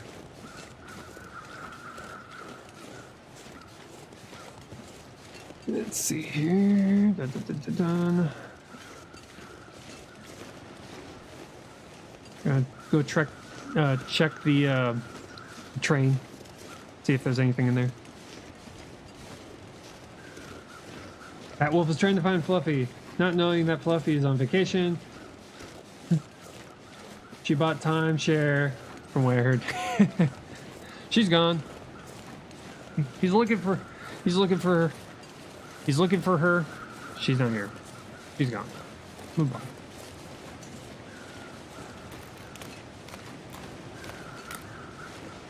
Dun, dun, dun, bum, bum, bum, bum, bum, bum, bum, bum.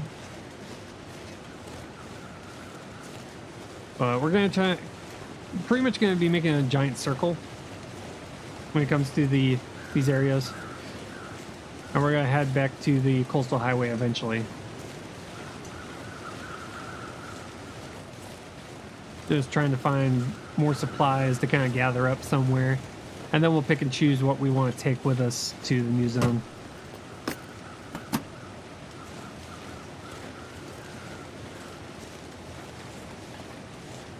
Okay, let's go down into here. Let's see what's in here. We got a jerry can, we got a rope. Oh, we got some flame fuel. That's good. We're not going to use that rope because that's just asking for trouble.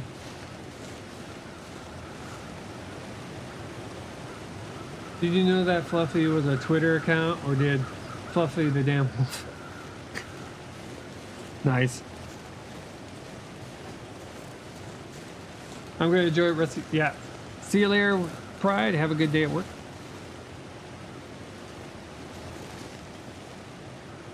Let me through. Thank you. Fluffy was a Twitter account. That's funny.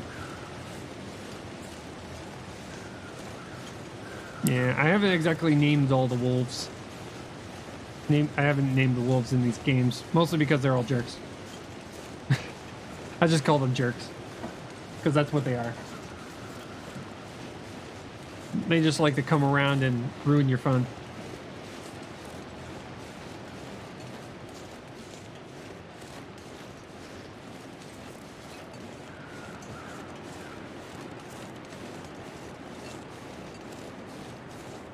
Okay. Adios, mate. Take off. Had to take care of some honeydews. Yeah, thanks for hanging out. Well, the community named the two main wolves Scruffy and Fluffy and Scruffy. Nice.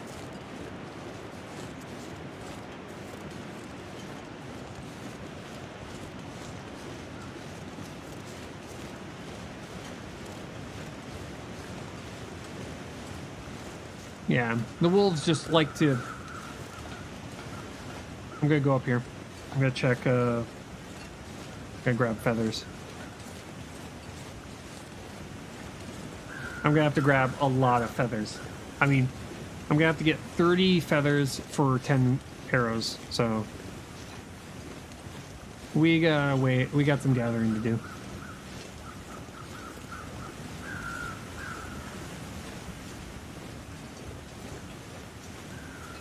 Oh, look, another flare. And a body. Some soda. Feathers.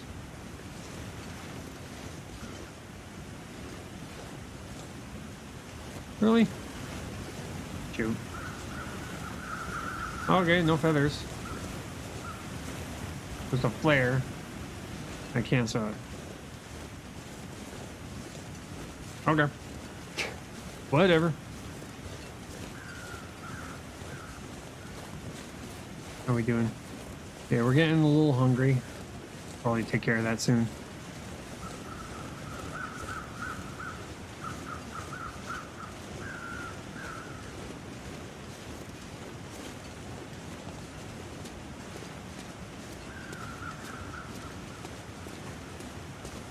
Time for lunch. Thanks for helping me through my morning. Not a problem.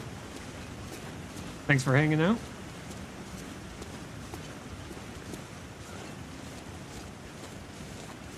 Pretty much I'm here every single morning around this time.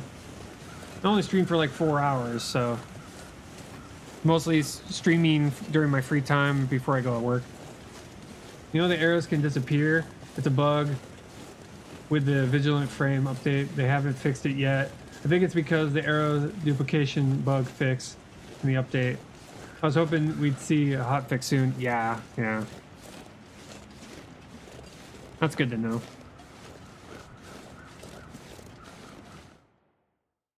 Didn't know that they could disappear.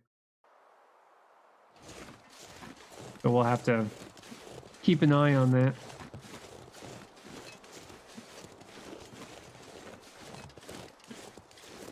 Okay, so where is the wolf going to be hanging out?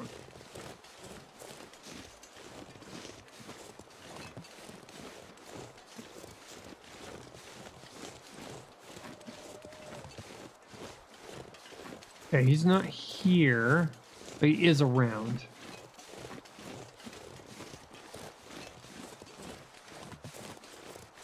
We're gonna go down this way. He is here. Jerk. I knew it. Okay. Need to get you to come at me in a straight line here. There we go.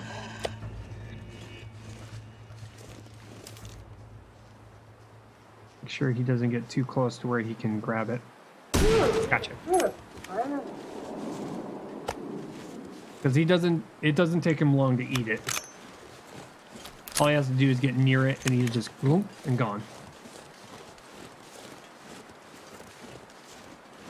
Okay.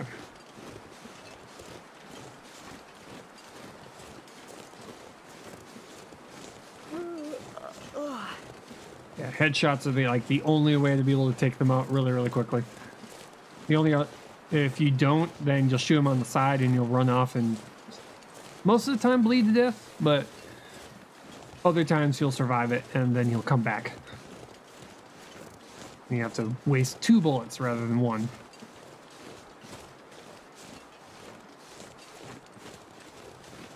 I think I see some saplings over here. Probably grab these while I'm here.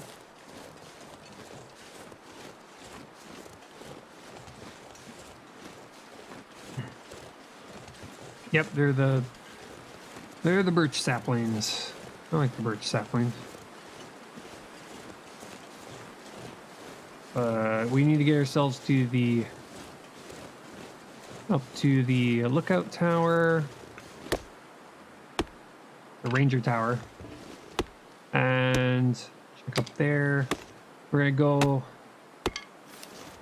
over to the logging site. You can find some pants of some sort.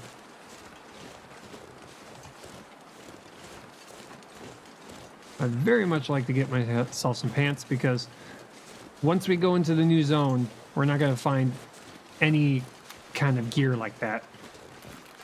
Once we're there, we'd have to leave to be able to find pants. So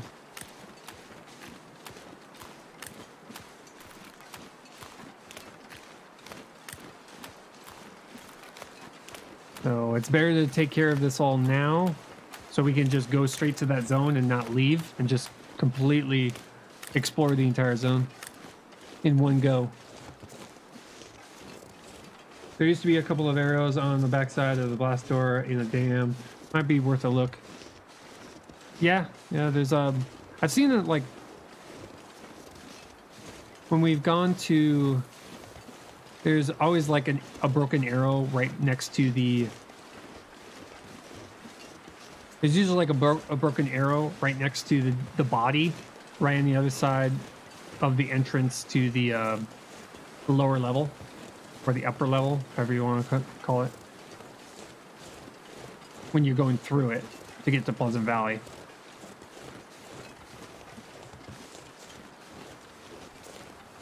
Yeah, we've looked through these guys. Have we? Guess not. Yeah, no knives. And go down in here, check this building over here. Also the target at the farm. Yeah, I have not been to the barn yet. I have to go to the barn and get to that target. We can get a couple of arrows from there too.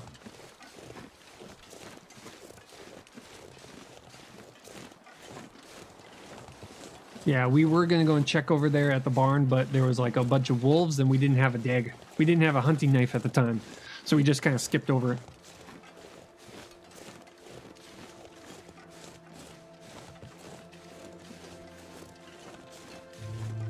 We'll have to check the barn on the way back. We're gonna circle through there anyway.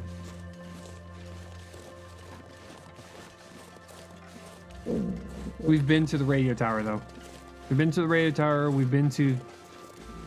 Where did you spawn this run? I spawned in Mystery Lake. I spawned... I'm trying to remember. We spawned right near the lake. Where all the where the rabbit grove is. There's a path over in that direction where a rabbit grove is. And it's right next to the lake. That's where we spawned. We spawned near the rope that's nearest to the camping office. That rope up. That's where we spawned in. So we were able to get ourselves some gear fairly quickly in this run. We were able to get ourselves a bit of clothing. We didn't have to spend much time without gloves. So we didn't get frostbitten, which was nice. Whenever I'm given the choice, I always choose Mystery Lake to start in. Mostly because I've started so many runs here, I can pretty much go through here on memory alone.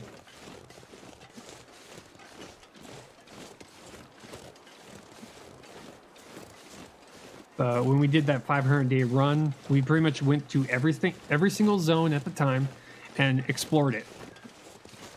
In other words, we went through and just used charcoal to mark the entire map, just to get an idea, a mental note of how the entire zone looks, where all the buildings are, so that if we're in a particular zone and we need to get indoors somewhere, we know where the caves are, we know where the buildings are, so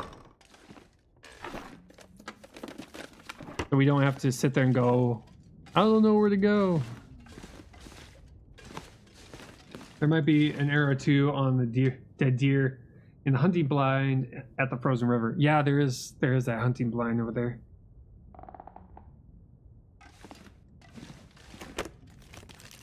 On our way to the trapping. Cargo pants. Oh shit. It's pants, just not the kind of pants I want. There's a hunting blind over. There's a hunting blind over by the trapping office when we go the logging route. If we stick to this side of the map and go towards the trapping house, there's gonna be a hunting blind that sometimes will have a bow and sometimes will have arrows next to it. Or I'll just have arrows or just the bow.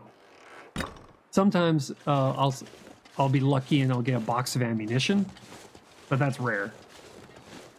Most of the time you'll go there and there'll be like an arrow or a bullet, if you're unlucky.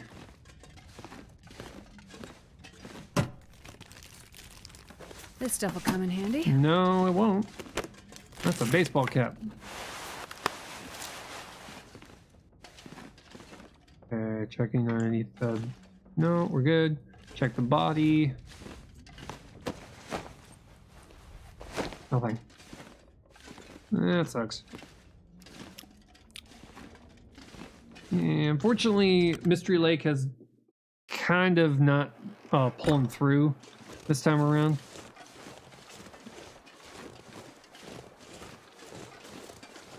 I forged 20 arrowheads.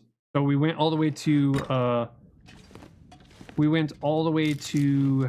Desolation Point.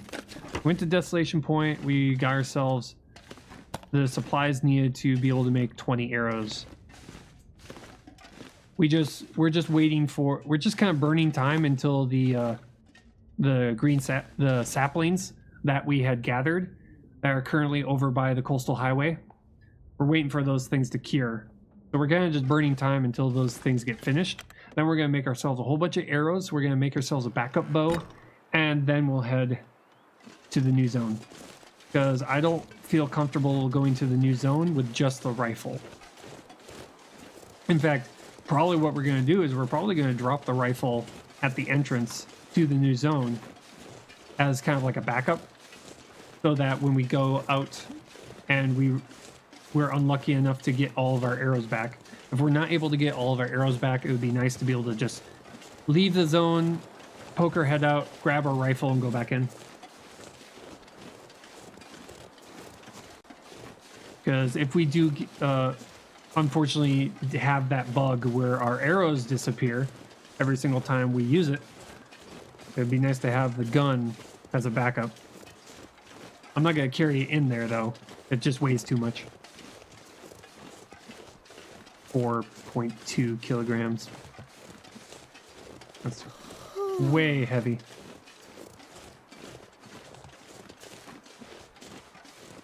Okay. Gonna be careful. There's usually a bear around here somewhere. If the bear is here, we'll just turn around and go a different direction.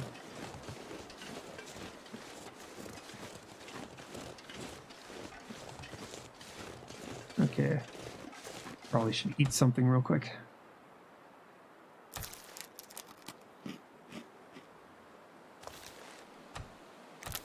Which I can do with my gear.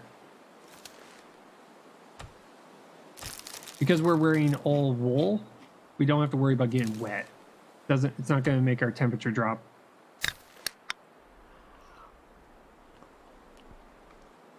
The bug happens when you miss or the arrows bounce off. Seems to happen about 50% of the time. Ooh. Yeah, that's unfortunate.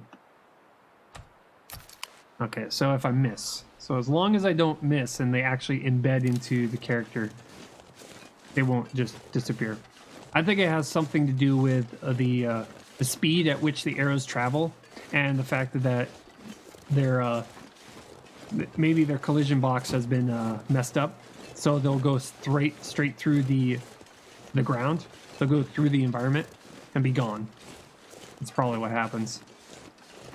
Because when you shoot an arrow at the ground, they're supposed to like remain on the surface, and they probably just fall through the ground and be gone forever, never to be seen or heard from again.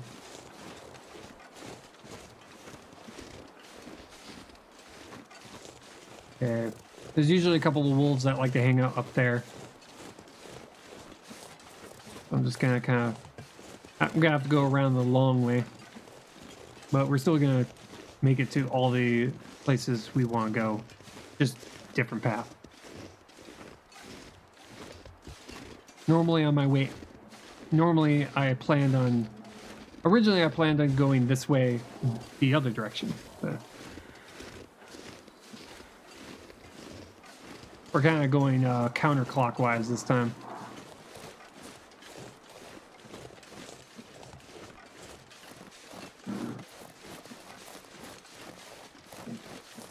That's a jet right over my house.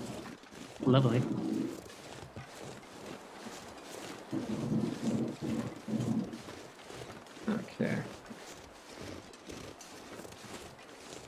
Okay, we just need to get ourselves through the clear cut.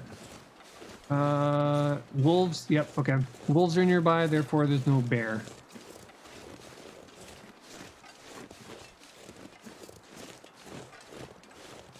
If all of a sudden you see the wolves just get scared for no reason, and you're nowhere near them, that means there's a bear walking in. Like, okay.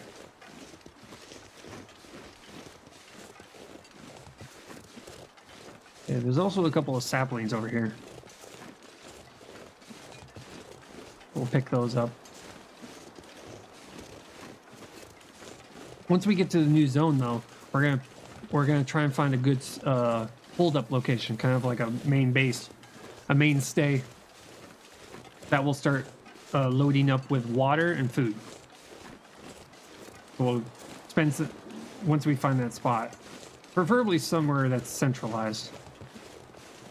I haven't looked at this place yet. I've seen the trailer, but I don't exactly know what the loadout is, the layout is for that particular zone, so that's gonna be new. But that's when we'll start using charcoal to start filling out the map. And then take a good look at it and say, okay, there's a cave over here that's worth going to. Or something is somewhat. I'm gonna check to see if the prepper caches. It's a tough zone, yeah. It's a zone that you have to be used to being nomad style, living in caves and so whatnot. Plan your weight. There's ropes there. Okay, so we'll have to plan for living 30 kilograms at a time. It's a lot like Timberwolf. Timberwolf is a lot easier from what I've seen than this new zone. Come on. I'm going up this way because there's possibly a prepper cache up here. Around here. It's behind a tree.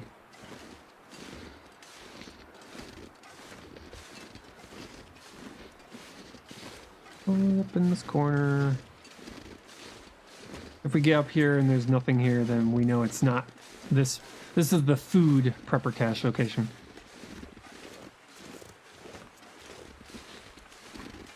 Behind this tree, maybe. And no. I need to lay down. No prepper cache. Okay. Worth a shot. Not like we need the food, but.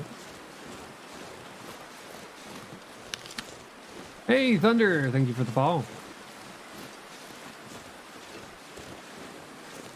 Yeah, it's a shot. Oh, well. Well, there's a building over here, so we'll go to the building. Check over here.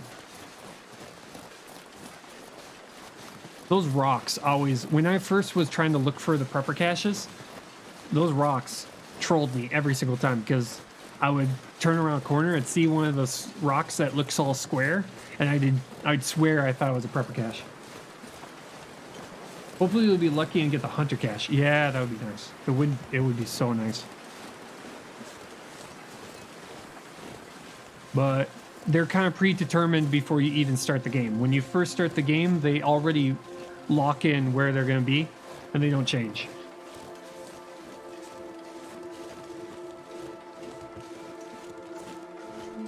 We might make a stop over by the abandoned cache too. I never found the hunter cache. Yeah, there's a hunter cache over in Pleasant Valley, and it's not there. I've already gone to it. I was just like, ooh, maybe? Nope. No guns. I got tools and food on my current stalker. Ooh.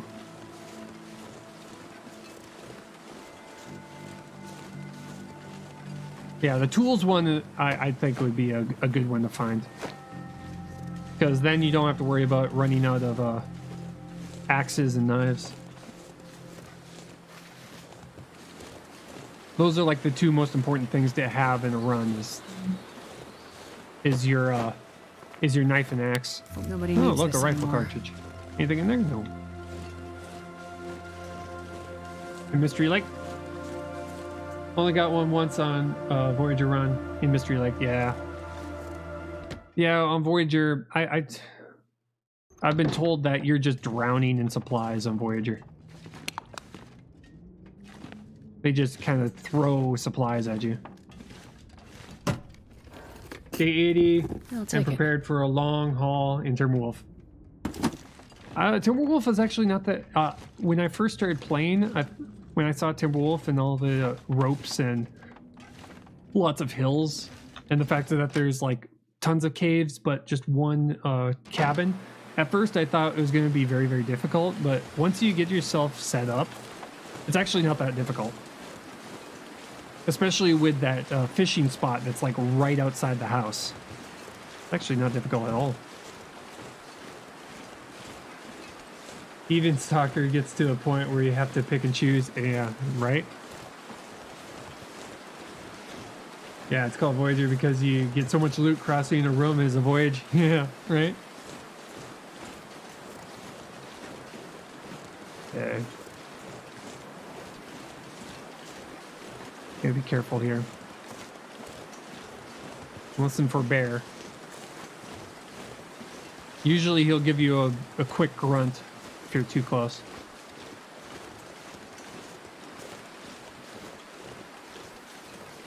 Okay, we're good. No bear. I think there's too much loot on Interloper. Great place to live, deer, rabbits, right by the hut. Yeah, right. It's a good spot. It's a good spot for a little while. I ended my run in Timberwolf. When I got to day 500, I got to the very top of the mountain in Timberwolf Mountain and threw myself off. Also, wolves, 2 bears, and a moose. Cool thing is that when I was in Timberwolf Mountain, the moose was right next to the house. So I was just like, yeah. Had more meat than I knew what to do with that at points, right?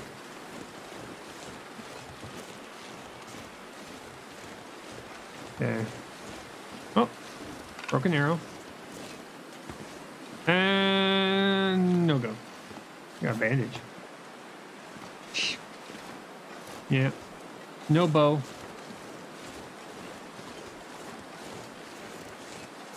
That's great. Yep.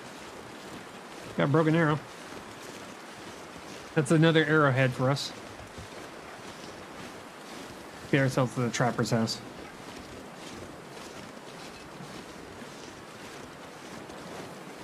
Mine was by the wing. Oh, yeah. Yeah, mine was right next to the house. It was right where the front landing gear was. That's where mine spawned.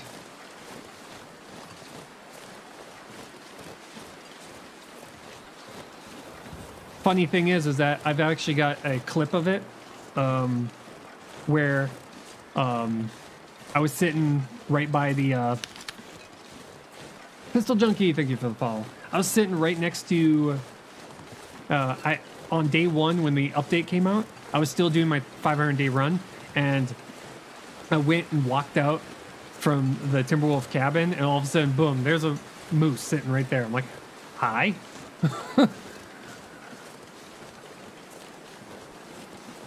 I killed 2 bears on Loper in the river valley. Quartered them, hide, merbags, 2 logs. Didn't need the wolves for eating my grub, right? Yeah.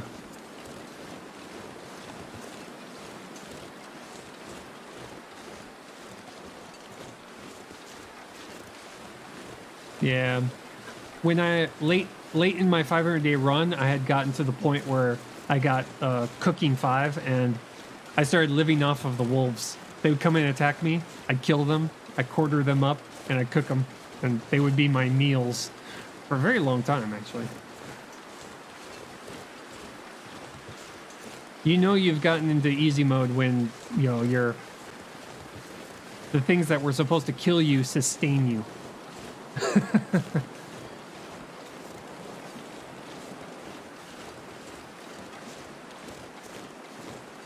At a point, I was getting attacked so often, I was just like, please stop attacking me. I don't need any more food.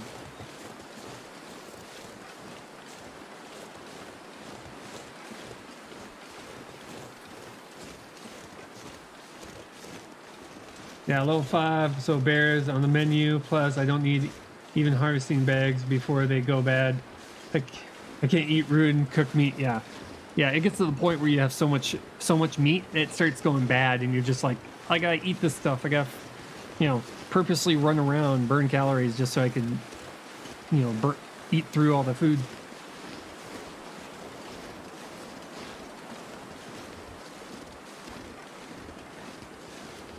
Yeah, I found myself doing that.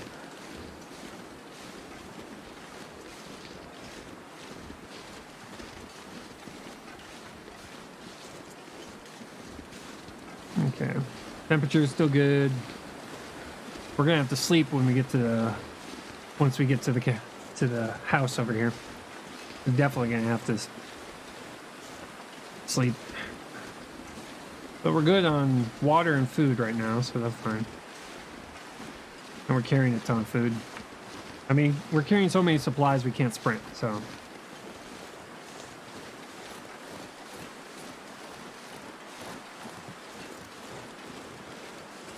I'll think it's funny if we find a gun and a knife in here. Because we left this zone trying to find those two things. Oh. That just scared the living shit out of me.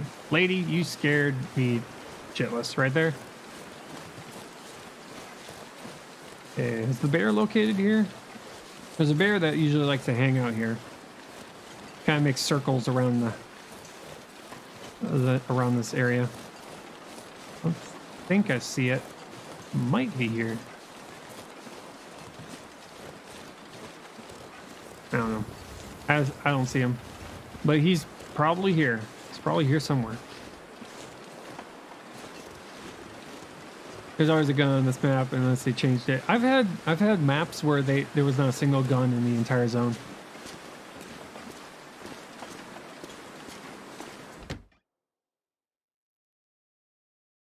But it really depends on the difficulty too.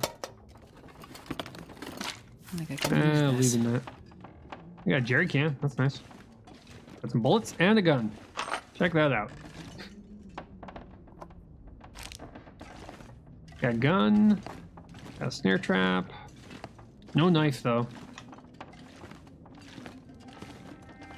There is no knife. Locker. This one's not locked. That's weird. Oh, it's empty.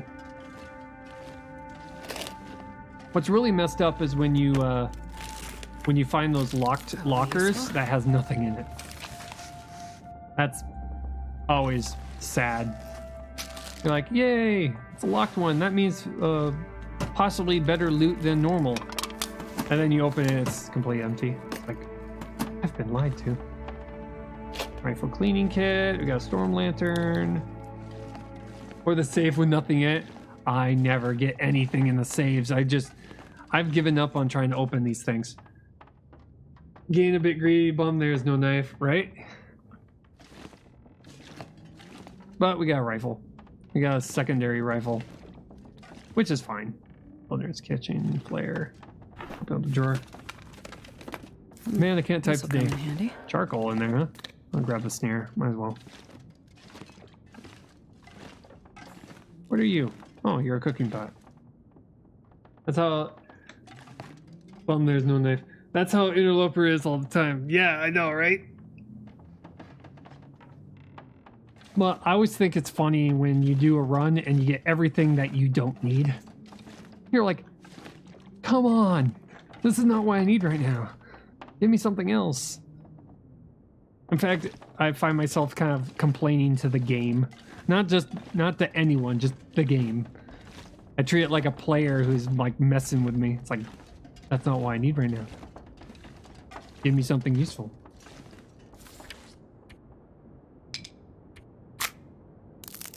Gotta harvest these things.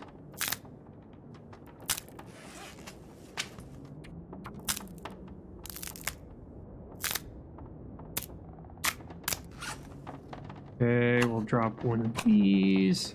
So many fishing lines. Okay, no. How much stuff we're carrying right now? Jeez. Okay, we're gonna refuel this guy. Oh, we have a 1.5 liters currently carrying on us. I think I can probably drop these. We'll leave them here. We'll have them here so that when we come back, it'll be available to us. So we can load up on our, in case we use up what is currently here. I'm actually going to drop a liter here too. There we go. I had a stalker run where I found 5 hatchets in Mystery Lake. No rifle, no knife, no bow. Yeah, that's messed up, huh? It's like, oh, thanks, game. Thank you. Another hatchet? Oh, this would be totally useful for getting meat. No, it's not, actually.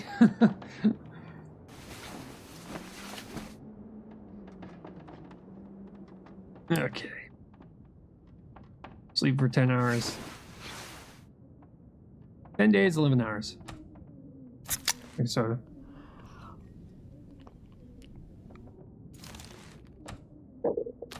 Some water. Eat some food. Probably eat some of the nearly dead food. Peanut butter. Okay. Yeah, use this. Yeah. We're looking good, we're looking good. Okay, and it's absolutely dark out. But this is where I'm gonna have to call it. I usually stream for only 4 hours, mostly because that's all the time I have available. I'm currently gonna have to go off to work now. Thank you all for hanging out with me. If you haven't done so, hit the follow button on your way out. Tomorrow we are going to be playing a different survival game called the Solus Project. The next time we play this game is going to be on Friday. So I hope to see you there. Tomorrow, if you like survival games, then this is going to be a new one for me. I've never played this game before, but it's supposed to be a sci-fi survival game. I don't know if it's going to be a true survival game or if it's just going to be like Colac, which has the survival title, but no. But from what I noticed from the screenshots, it's managing oxygen, food, water, temperature. So we'll find out. Anyway, thank you all for hanging out. I'll see y'all later. Bye.